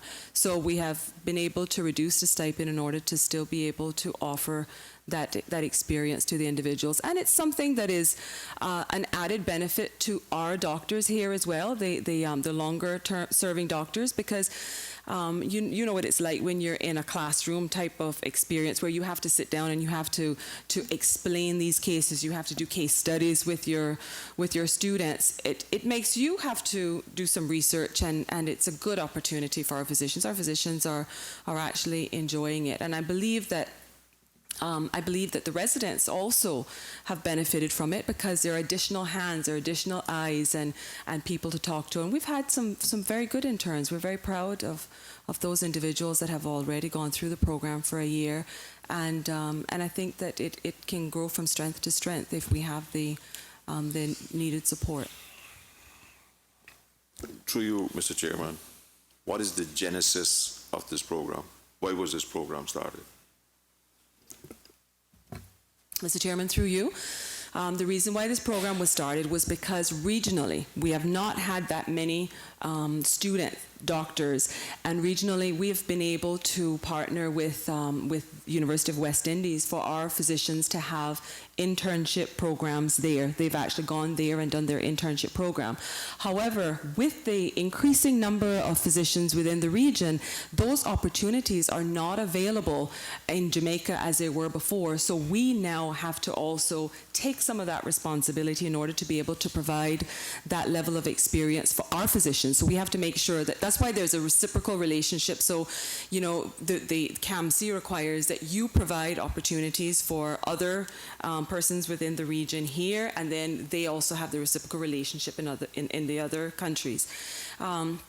So yeah, it's really because of the growing numbers of physicians that are coming out now that we have to be able to expand the number of facilities and the number of opportunities for them to get that hands-on experience.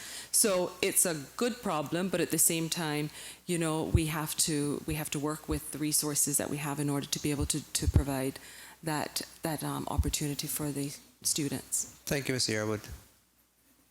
Mr. Miller-Zero. Is there any likelihood that Caymanians seeking training as doctors will be confined to this program in the future, and any reciprocal arrangement that you can make with some other institution? Sorry. Absolutely not. Through you, Mr. Chairman, there is no confinement to. That's the reason why there is a requirement to have a reciprocal relationship, so that our physicians can still have the opportunity of going overseas. And we do encourage. We interview each one of them, and depending on their background and their need in order to develop the necessary skills and meet the objectives that are required for them to pass the exams. Some of them we encourage to go to other jurisdictions where there are other opportunities available to them. And as I said, what we are actually doing with one of these individuals is they're going to be going to the University of the West Indies. They have provided a placement, but it's not a funded placement. So we're going to be providing the stipend for that individual to go to the University of West Indies in Jamaica this year, because they have the place, but they don't have the funds in order to be able to give them the stipend.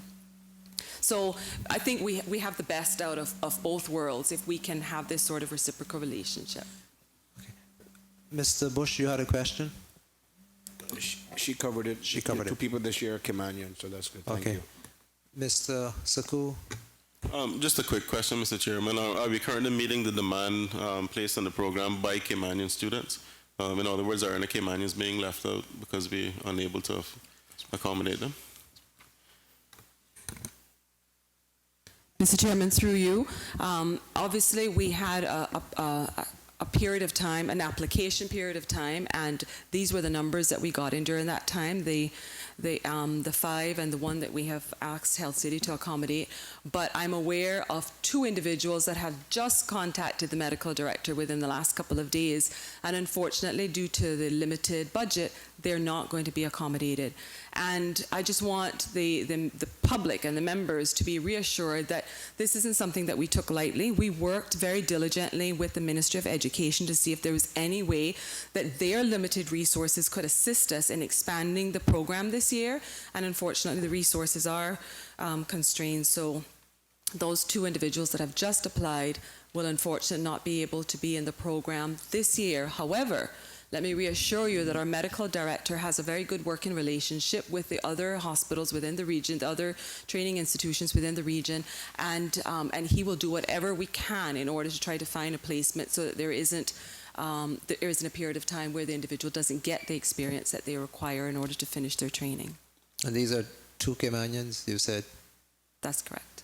And what's the cost and how long is it? You said the last 2 years of their training program? The last 2 years. So essentially the costs are really just around providing a stipend for them. It's not a lot. And it varies if they're an intern or an SHO. It's within the region of, I think it's 28 to 35,000, depending on whether they're in the first year or the second year. Obviously, the individual that's going to Jamaica, the stipend, because of the exchange rate, is a little less, but it's still the equivalent of what we would have provided here. And this is something that they can seek a scholarship for or something within the private sector? Perhaps as the government, we can impress upon someone in the private sector to please be generous and assist these children whom the government are unable to assist. I would really appreciate that, because these are individuals that are almost there, but they require these 2 final years in order to be able to practice. Precisely. On their Mr. own. McLean, you had a question, sir? Mr. Chairman, can I ask the director if she knows of how many Caymanians are in medical school and when it is anticipated that they'll be finishing? Ms. Yearwood. Mr. Chairman, through you to the member, yes, the medical director has a running list of all those that he's aware of. That list is compiled through collaboration with the Ministry of Education as well, the Education Council, so that we can try to anticipate when those individuals are going to be coming home. He also has dialogue with them in order to mentor them in their choice of specialty as well, depending on the need of the country. If we know that, we have a particular need, then he will try to encourage them to get additional training in laparoscopic medicine, for example. So he does try to work with them on an individual basis. There are some persons that may be out there that have been out there for a while that are not on our list, so I would like for anybody who is training out there in medicine to make sure that the medical director has their name, and we know as soon as possible when they are planning to come home, because we definitely want to work with them. We're working with the ministry right now to put in place a plan to accommodate those that are coming home. But the numbers that we're anticipating within the next few years, the HSA alone will not be able to accommodate, but we're going to be working with the private sector providers, and they have all committed that they will be a part of accepting these individuals home and giving them the necessary training. Mr. Chairman, can the director tell us how many we're looking at? Mr. Chairman, through you, I don't want to be held to this number, but because it's a variable that changes almost on a daily basis, but the last number that I heard, there were 25 that should be coming home in the next 2 to 3 years. 25 doctors? That's correct. Now, again, Mr. Chairman, through you, these are individuals that may have just finished their initial training, so that's why we're in dialogue with them to try to see if they can get their specialist training so that, they have those additional years of experience under their belt before they come home, because obviously we can't replace the work permit holders or the non-Caymanians, I should say, at the HSA with novice doctors. So we have to manage it very, very carefully. And we recognize that there are some who are training in specialist areas. We have one that we're going to be meeting with in the next couple of days who has stayed on the additional period of time, has gotten his specialist training, and is able now to really contribute as a professional, as a seasoned professional, to the surgical department. So it is something that has to be managed very carefully, and it's a good problem to have, but obviously it has to be managed accordingly. Very good problem to have, providing we make sure they integrate. We have responsibility for dealing with that. Mr. Chairman, a couple of questions. When was this program accredited by the Caribbean Association of Medical Council? Mr. Chairman, through you, this was last year. Last year was the first year, or 13-14, yeah, 13-14. That was the first year of the program, so it was accredited shortly before that program started. Okay. We had an inspection here on site by members of CAMC. And CAMC is managed from Jamaica, right? Mr. Chairman, through you, there's a regional body that includes members from Jamaica. Where is the management office, if I may? Where is the office that manages it located? The head office of CAMC.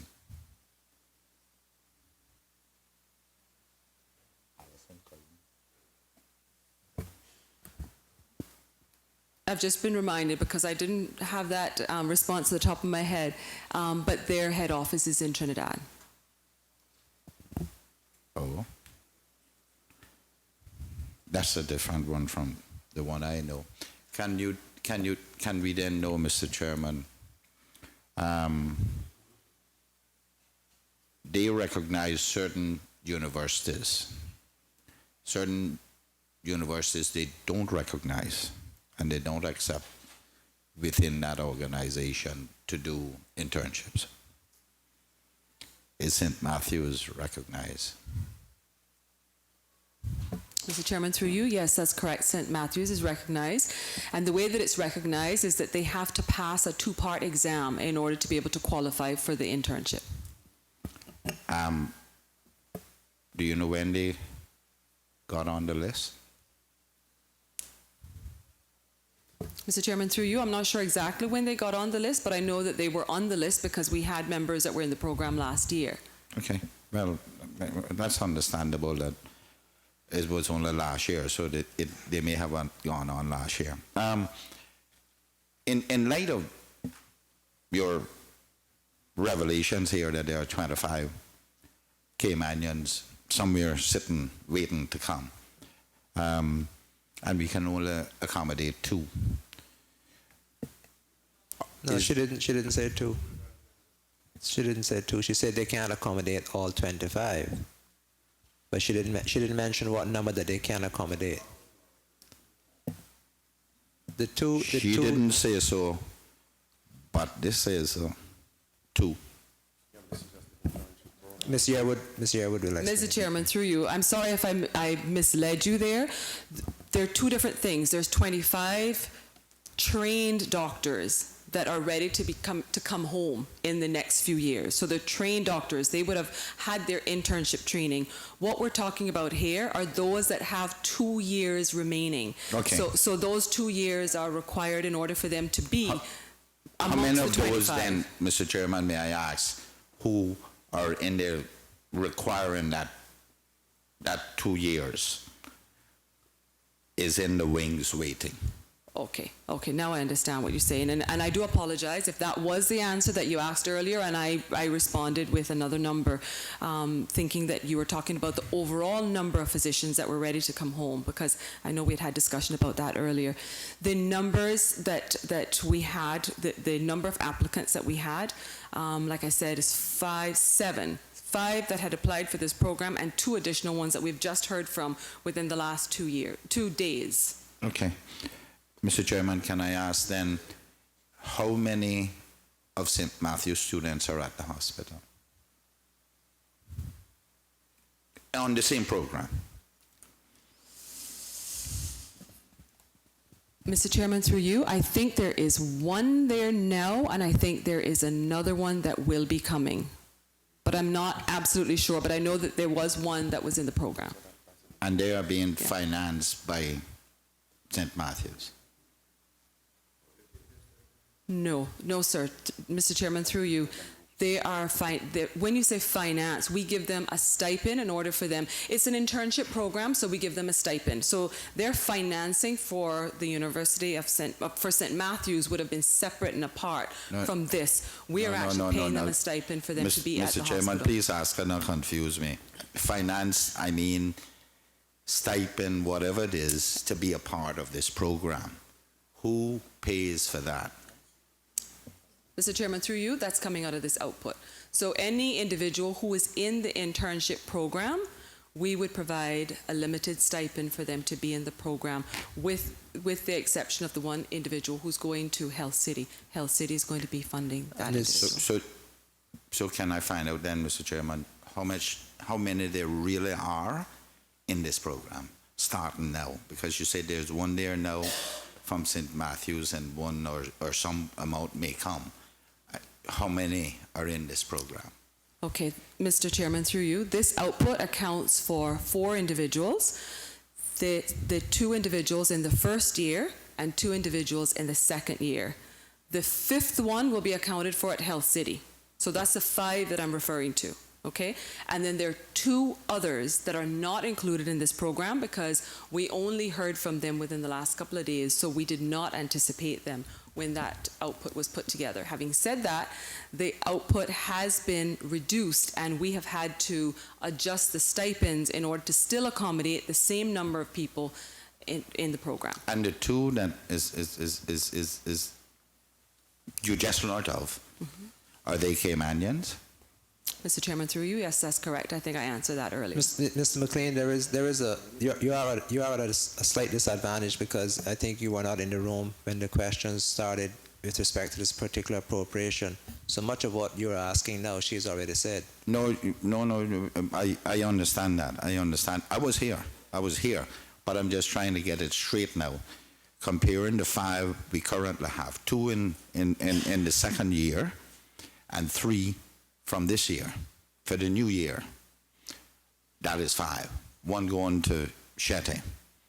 And we have 2 Caymanians.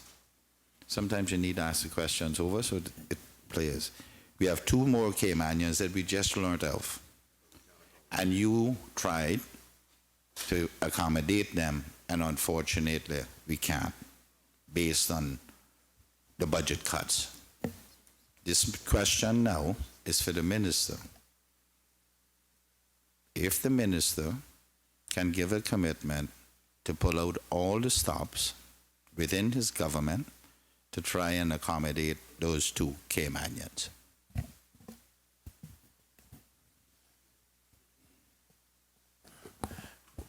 The budget was restricted to have the budget approved. If we can find funds within the budget this coming year, we certainly would. At the moment, I can only say that we will do our best to accommodate them. If not, as Minister Archer suggested, maybe we could seek some private assistance. Thank you. Ms. Yearwood, we even went through Education Council, and there was no funds there either. So it was very tight. Okay, Mr. Chairman, may I then ask, sir, are these on government scholarships or the 2 new ones that we just found out a few days ago? Are these government recipients? Government scholarship recipients? Mr. Chairman, through you, I cannot be conclusive on that. I don't have enough information in regards to those 2 individuals, but chances are they are. You don't know? I don't know. Okay. Well, Mr. Chairman, here's where I'm at, sir. We get accredited to this thing, and we can't accommodate it with our own people. We somehow, Mr. Chairman, you're the Minister of Finance in the country. We need to find the money. If we need to cut the roads in East End or in wherever, we need to find this money to make sure these 2 children come here and do their 2 years here. If they want to go back, then we'll send them back. Ms. Yearwood, is the sole individual from St. Matthews, is that student Caymanian? Any individual in the program this year is a Caymanian. Okay. Yes. Thank you. Now, like I said, That's okay. That's okay. Mr. Conley, you had a question, sir? More like an observation and a question, Mr. Chairman. We talked about Health City giving one of the spots, and just knowing that we have, as a country, given a number of rebates and incentives, etc. Was part of that package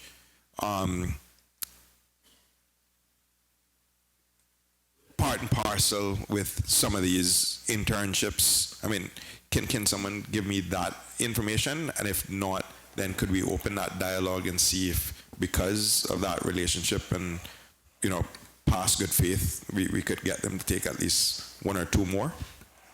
Mr. Chairman, through to the councillor, as he knows, I wasn't in the chair with those negotiations, but my understanding is that there were certain commitments by Health City to support us with training and other things in relation to health. So I can certainly open further discussion now that we have sight of these two others, because we, as CEO said, it's only the last 2 days that we are aware of this, and maybe they can be accommodated. Thank you. If there are no further questions, we'll proceed to vote. All those in favor of HEA 21 Medical Internship Program for $150,000, standing part of the schedule to the bill, please say aye. Aye. And those against, no. In the interest of time and... Mr. Chairman, Yes, sir. if you would indulge, this is a very busy lady. I'm going there. Okay. Thank you, Mr. Bowden. In the interest of time and to facilitate Ms. Yearwood being able to get back to her office, we're going to go to EI 29, Health Services Authority, Equity Investments, EI 29, Health Services Authority, for $850,000 on page 293. Are there any questions?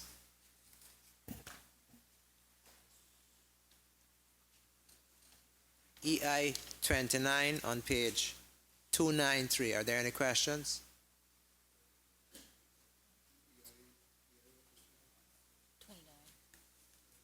If there are no questions, then Mr. Bush, you have a question? No. If there are no questions, then all those in favor of EI 29, Health Services Authority, $850,000, standing part of the schedule to the bill, please say aye. And those against, no. Thank you, Ms. Yearwood.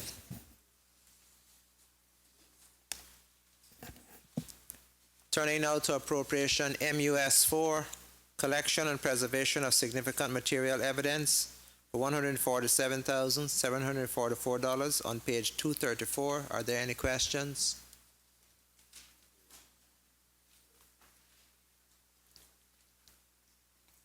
If there are no questions, then all those in favor of MUS4, collection and preservation of significant material evidence for $147,744. Mr. McLean, you have a question? Yes, I did, but I guess I'll, if, You can, and because it's the museum, yes, sir. I wanted to ask them a question on a matter in East End. The record of 10 sales was when they had the celebration, 83, when the Queen opened the... Do you want to ask it on the number 4 or number 5? Number 5 says museum facilities, exhibitions, and displays. I thought you could deal with both one time, but I'll wait till then. Okay, let's do it that way. Let us do it that way. So we will consider the 3 appropriations together. MUS4, collection and preservation of significant material evidence for $147,744 on page 234. MUS5, museum facilities, exhibitions, and displays, $541,728, found on page 235. MUS6, provision of policy and general advice on museum matters, $131,328, found on page 236. Are there any questions with respect to those appropriations? Mr. McLean? Yeah, Mr. Chairman, there were a number of things made for that opening of the Queen's Highway and the record of 10 sales park by the Queen. And there were some plaques made at the time. And I'm trying to find out if they are still with the museum.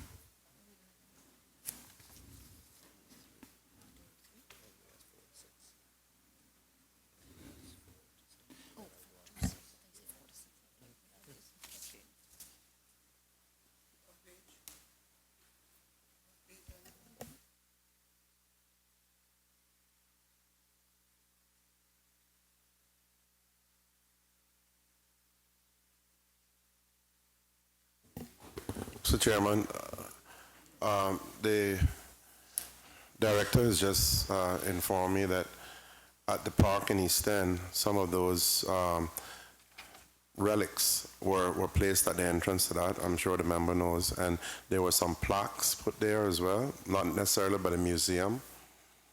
I don't know if you're talking the same. No. I when I took the prop and the lead keel Right. there, and I was one was from one wreck and one was from the other, and they provided me with the narrative for these things. But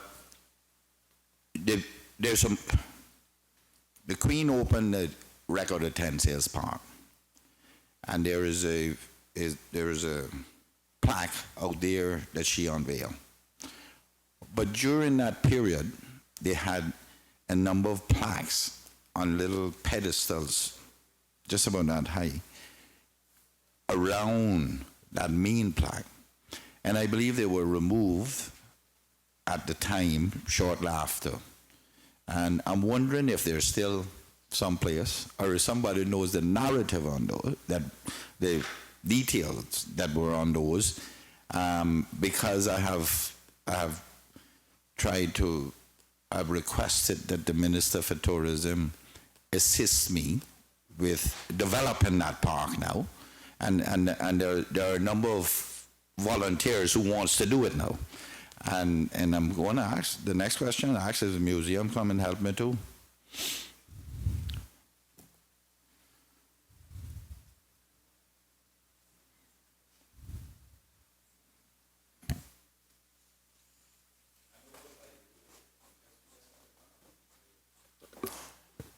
Okay, the director has said she's not sure exactly where those are, member, but she's quite willing to assist you to recreate anything that you need for that. All right, and if she can do a little quick search in her head and in her storeroom, see if they're All right. there. If not, then I would like to get them back, Yes. and I'll contact them. Understood. If the minister gives me a couple dollars. You never know. Thank you, Mr. McLean. Mr. Bush, you have a question, sir? Thank you, Mr. Chairman. Mr. Chairman, according to one news report, the funding for some project or museum funding were transferred to the landfill. Can the minister explain a little bit about that? Yes. According to the compass of Thursday, June 5th. Yes, that was the 11.5 that I brought to the house recently. It was unfortunate. Sorry, you brought it to the, you mean you made a statement? I made a about it? statement, yeah. It was unfortunate that we had to, but at the time we were in a crisis with the landfill and we needed those funds. And those funds were to build a special storage facility for the museum, because right now the museum has a lot of its artifacts stored in what is far from ideal conditions. It really needs a purpose building with proper space, aeration, and the ability to properly label and store these things. And right now they're jumbled into rented space. So the plan has always been by the museum for some time now to have a special building, and those funds were to do that in this budget, or to get it started, I should say. But unfortunately, when we were looking at and scrambling around for funds to assist with the landfill, we actually had to remove that. But we're hoping that we'll eventually, in the not too distant future, be able to recompensate the museum for that. Thank you, Or reimburse. Mr. Chairman. Thank the Minister. However, I do know about the plans.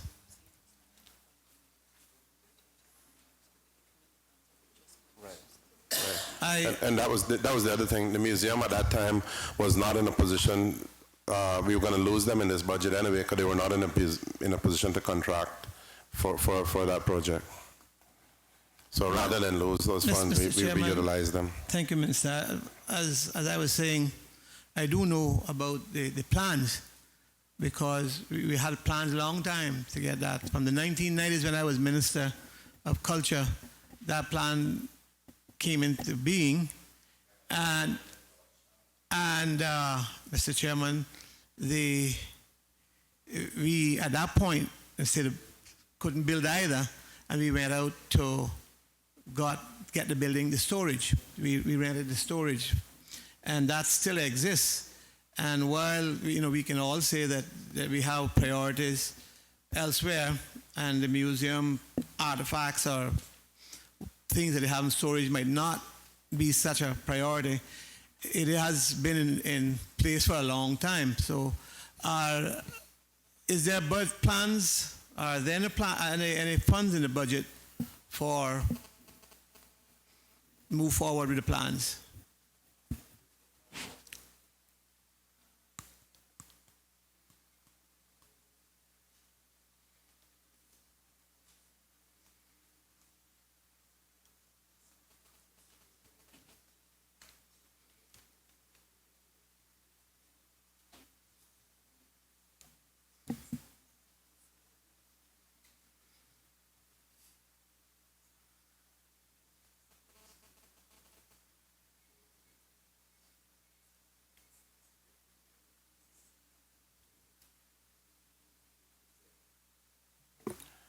Yes, as I said, those funds were not ready to be committed, so we had to utilize them under crisis.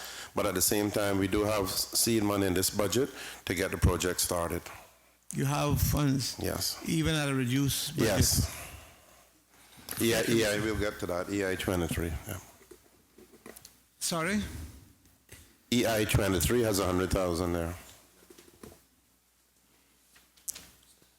Mr. Chairman, if I may. Mr. Miller. Sorry, before you move, Mr. Chairman, on page what will I find that so that I wouldn't have to ask that question again? EI.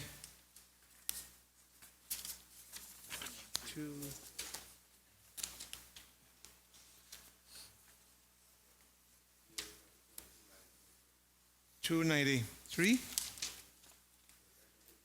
23. Okay, thank you. Mr. Miller, Mr. McLean. Sorry, my apologies, Mr. McLean.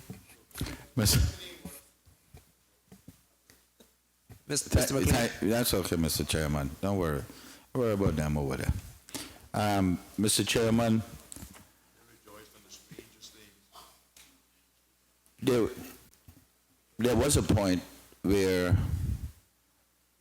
considerations were being given to removing the storage for museum and archives from the middle of Georgetown in the swamp areas that they are, and go to East End, somewhere in the interior, and build a couple 100,000 square foot building. This is some time ago. Has any consideration been given to that? Because the worst thing in this country is we don't preserve the past. Mr. Chairman, through you, we have a new board in place now, and I am about to meet with the new board in terms of future plans. I don't know if the director would like to contribute anything else at this point, but we will be looking at things like that. We're definitely looking, as she says, at a higher ground, which anything for museum, that's very important. We want to make sure in the event of any kind of disaster or whatever, that we give it the best chance of being preserved, because it's very, very important for the country's history. Well, Mr. Chairman, can I ask the minister, the East End has a lot of crown properties unclaimed. Can I get a commitment from the minister to hold-on piece of that designated for that purpose. Some lots are 200 acres, which is perfect for storage and the likes, before the National Trust get their hand on it. Because the Gallery of the Cayman Islands needs that as well. The National Gallery needs space as well to preserve what is not on display. And preserve the history of this country. The Cultural Foundation needs that as well. And some stage we're going to have to do it. We need to try now to commit some of these lands for future development of that. And if I need to assist in that regard in identifying one piece of that property in East End where it's high and we don't have to worry about it in the event of hurricane or, for that matter, anything else, please, if I can get a commitment from this government to deal with that so we can stop National Trust from getting it. Then you can't do anything with it. I'd like to thank the member for the advice, and we certainly will take it under consideration, sir. If there are no further questions, we'll proceed to the vote. All those in favor of MUS 4, collection and preservation of significant material evidence for $147,744. MUS 5, museum facilities, exhibitions and displays, $541,728. And MUS 6, provision of policy and general advice on museum matters for $131,328, standing part of the schedule to the bill. Please say aye. Aye. And those against, no. We will consider the three appropriations together: NCF 7, NCF 8, NCF... Oh, my apologies. We will consider EI 23 to facilitate the museum director. EI 23, Cayman Islands National Museum, $100,000 on page 293. Are there any questions? If there are no questions, all those in favor of EI 23, Cayman Islands National Museum, $100,000, standing part of the schedule to the bill, please say aye. Aye. Aye. Those against, no. Returning to NCF 7, 8, and 9. We will consider the three appropriations together. I'd like to thank the director, Mr. Chairman. Thank you. Thank you. Sorry I missed thanking Ms. Lizette. NCF 7, arts and culture preservation, documentation and promotion, $99,629 on page 237. NCF 8, national festivals and stage productions, $466,011 on page 238. NCF 9, training and support for artists, $63,260 on page 239. Are there any questions, Mr. Connolly? Mr. Chairman, just through you, on NCF 9, I think. Yeah, NCF 9.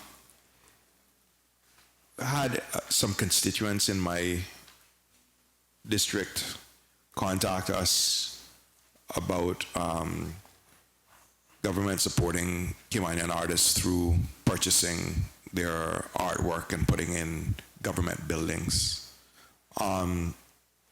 I don't know if there were any provisions made for that sort of activity in this budget, and I would think it would be somewhat under NCF 9, maybe, supporting National Galleries buying it. I just, that question through you to the minister and whoever else is there on his team, if any provisions were made in this budget for things like that, or if they could be considered for the next budget.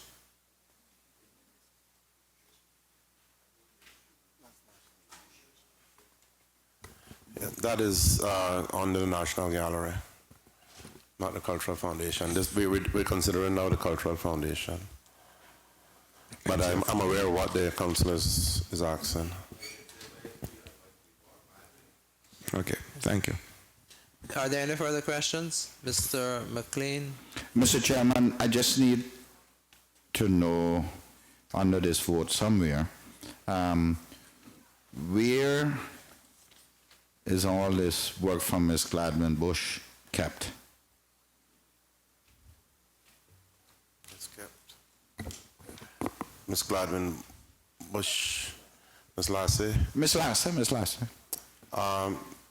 her arts, her paintings are stored at the Harquail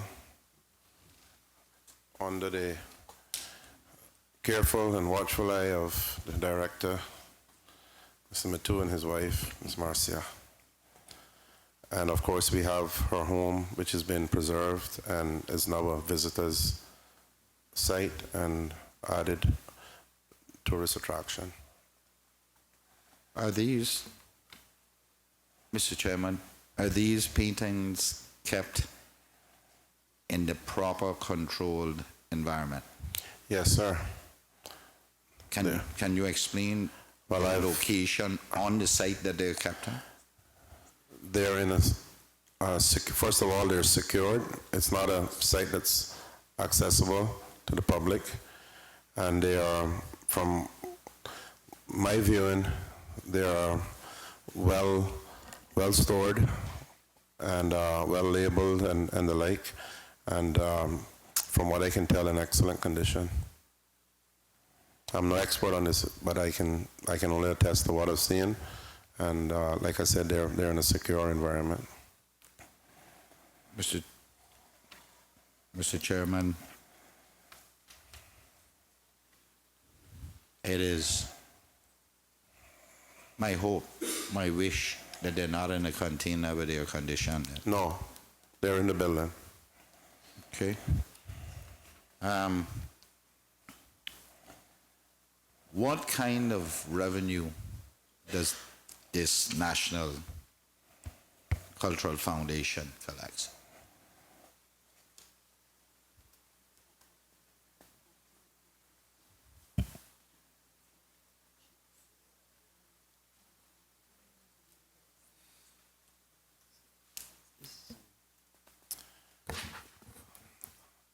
The revenue is limited. It's from the running of the Harquail Theatre, from productions, rentals, and from book sales and the like. There's not a lot. It's heavily funded by the government. There's not a lot of income, as it were. It's a very important part of our cultural history and the preservation of things Caymanian. So we, as government past and present, value this, and therefore we fund it to a great extent. Mr. Chairman, the reason I ask, I don't see any funds, any notation of any revenues here that is offsetting some of the costs to government. I don't understand.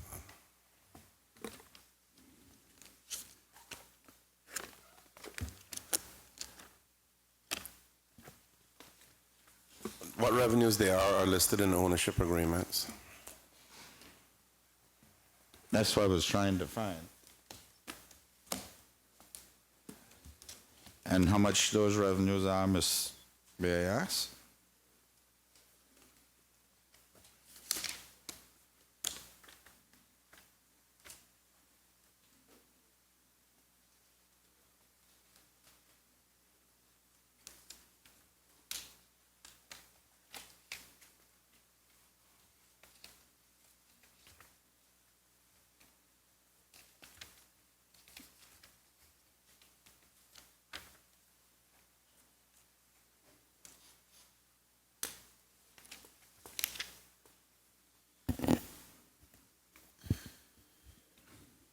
And Mr. Chairman, may I ask if there are any private donations to this foundation? Do we get any private donations?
Perhaps this would be a convenient time for us to take the lunch break. It would enable the health, the Just, ministry I can give staff. him the figures. The rough figure is about 200,000 in donations and 130 earned revenue.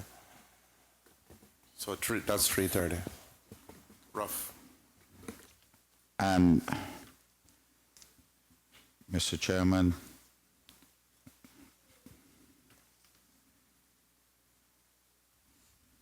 we're spending just about 600,000 on top of that. That's just over $1 million to do it. You see why I'm asking, Mr. Chairman, when we look at the next one, it's the Gallery of the Cayman Islands, which is heavily subsidized, I guess, by private donations. And I'm wondering, you know, we're budgeting government contribution here is 400,000, and I am sure there is much more than that to run the National Gallery. With the kind of stuff they do, it's millions and millions of dollars. And I'm wondering what they're doing so good to make people stick their hands so deep in their pockets, and maybe we can do that and get a few rich donors. I'm sure the member knows as well as I do. It's economics, and it's the people that follow what they follow, and that's the answer to that. The gallery is you're dealing with paintings and the like, and the affluent people are really into that. And the truth is, us at the Cultural Foundation are little poor people. Yeah, but are we going out there and soliciting funds? I think we can do a little more in that area, though. Seriously, because the recognition is there by us as well. Mr. Chairman, I heard what the minister said, and that might be his view, but the truth is the two are different, and I think that's the point that he's trying to make in saying that one is affluent and one is poor people. One is more local, but the museum, which I try to stay close to as possible, does a lot of different things. Not to say that Cultural Foundation don't, but it's two different entities altogether. What I know I can do, I can congratulate all two for being very innovative and for working hard and to building those two what are now real institutions. Both of them producing, I think, something of our culture, because if you want to take the paintings, if you want the art there in the museum gallery, is a lot of local stuff there, a lot of local stuff. Yeah, Mr. Chairman, I certainly would not want to leave here with that impression being sent out there to the people about the economic differences in these institutions. I think they both do a lot of good work. I am merely trying to propel us into to charity begins at home. I stick my hand in my pocket for the national, for whichever one, both of them. And I know none unrich about me, you know. What I'd like with me with caffeine is with 7-Up. Yeah. But we need to promote it more out to our people and make them have an appreciation for both of these things, you know, and because these are very, very important, and we need to ensure there's no animosity between these two entities. Thank you. Mr. Bush, you had a question that you wanted to ask? On the Cultural Foundation, I just wanted to find out whether there were any of the existing plans or sort of existing programs being cut, or all the programs still intact, just a cut in certain areas. Thank you. We just trimmed overall, but we didn't eliminate any programs. Thank you. So in trimming, not a lot on page 237, Minister, but in trimming, they are still be able to carry on Yes. all the existing programs. Yes, sir. Thank you. Mr. You okay? If there are no further questions on those three appropriations, we will proceed to vote on those. So all those in favor of NCF 7, Arts and Culture Preservation, Documentation and Promotion for $99,629. NCF 8, National Festival and Stage Productions for $466,011. And NCF 9, Training and Support for Artists, $63,260. Standing part of the schedule to the bill, please say aye. Aye. Those against, no. We will now turn to EI 72, Equity Investment 72. Cayman National Cultural Foundation, $100,000 on page 294. Are there any questions? If there are no questions, page 294, EI 72. That's Minister Borden is saying that this is used specifically, this appropriation is specifically for Ms. Lass's property.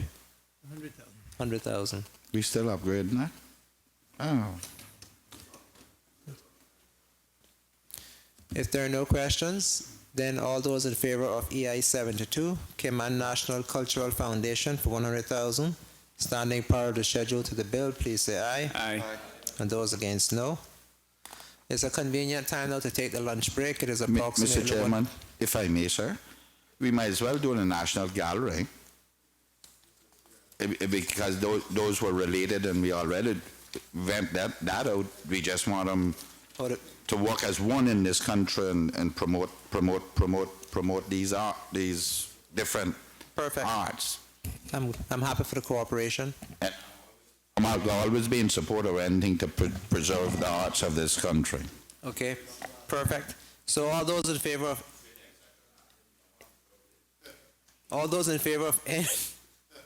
NAG 1, Visual Art Exhibitions and Collection for $401,850 on page 240. Mr. Connolly? Mr. Chairman, I just have one observation as well under that, in that we have the director of the National Gallery here, and just in terms of what was said before, and also just the educational aspect of what they do, I think it would be important for this House before we vote on that to just at least ask for some clarification on what they do. The National Gallery. National Gallery? Yeah, since we have the person here. In terms of, well, I just thought that in my own personal view, the statement about where they get their funding from, what it was, might need some clarification. Thank you. Through you, Mr. Chairman, Natalie Urquhart, Director of the National Gallery. Honourable Councillor Connolly, thank you for your question. What isn't illustrated in the title of the output here is that the National Gallery actually functions under 4 outputs: exhibitions, collections, education and visual arts information. About 25 programs are run every week by the National Gallery, and while we seek funding from the corporate sector and through various fundraising events that we do on site at the National Gallery that attract a certain type of individual, most of that funding goes directly towards this extensive education program that we do both in Grand Cayman, Cayman Brac, and on occasion in Little Cayman. Thank you, Mr. Conley. Mr. McLean? Thank you, Mr. Chairman. Mr. Chairman, I know that recently I had to help arrange a whole busload of EastEnders go down to the National Gallery. They were having some exhibition down there. I didn't get to come to it, but I know that they're seriously into the communities, and it is, you know, it may not be as vocal as the other, as because you got run down and everybody know run down and the likes like that. But it is extremely important to this country that we recognize the value of it. And you know, other Caribbean countries, we have a very, very, very rich culture here. What happened in Jamaica is that we know it because they show it off, and we don't. And here, both of these organizations and the National Gallery, because it is not in your face all the time because of the programs, people don't recognize it and don't see it. But it is extremely important that we preserve that part of our past and our future, really. That is more our future than the National Museum. And it is very important to watch this culture evolve in art. And I think that we need to, whatever the support government can give to this, and we must always support it out of the resources of this country, and don't talk anything about privatizing a gallery. Nobody privatizes a gallery, and I've been hearing that knock around here by other people, not in here, and we need to disabuse them. Whomever may engage that discussion needs to be disabused real quickly. Thank you, Mr. McLean. Mr. Mr. Bush, you have a Chairman, question, sir? I just want to echo some of what member from East End said. I don't know if that's in a plan. I've never heard a plan about the art gallery being privatized, because if there's anything that is more private than that now, I don't know, because that's mostly where we get a lot of funding from to put through those programs. And certainly we can thank them for the work. I certainly would never agree, having been very much involved with the vision of that art gallery from the 90s. No, I would never agree to it. But as I said earlier, Mr. Chairman, we in this island can be thankful for the work that both of these institutions, Cultural Foundation, much older than the gallery, but has done a tremendous amount in keeping alive our local culture and developing it, where people continuously said that we didn't have a culture. Now we understand more and more what it is, and the gallery aspect of it is just shows that it's an evolving thing. You know, it doesn't mean wampers and slippers and a big old hat and a long dress that makes it cultural. And it's an evolving thing. So from my standpoint, I certainly can go on record to say that both of those institutions have, one older than the other, have done a tremendous amount of work, one being different from the other. Thank you. If there are no further questions, then we will proceed to take the vote on this appropriation. So all those in favor of NAG 1, Visual Art Exhibitions and Collection, $401,850, standing part of the schedule to the bill, please say aye. Aye. And those against, no. We will now take our lunch break and we will resume Mr. proceedings. Chairman, I'd like to thank the director and the CNCF representative. Thank you all very much. And the other, yeah. They're complete, so thank you all very much and keep up the good works. Thank you. We'll resume proceedings at approximately 2:30 p.m. in the afternoon.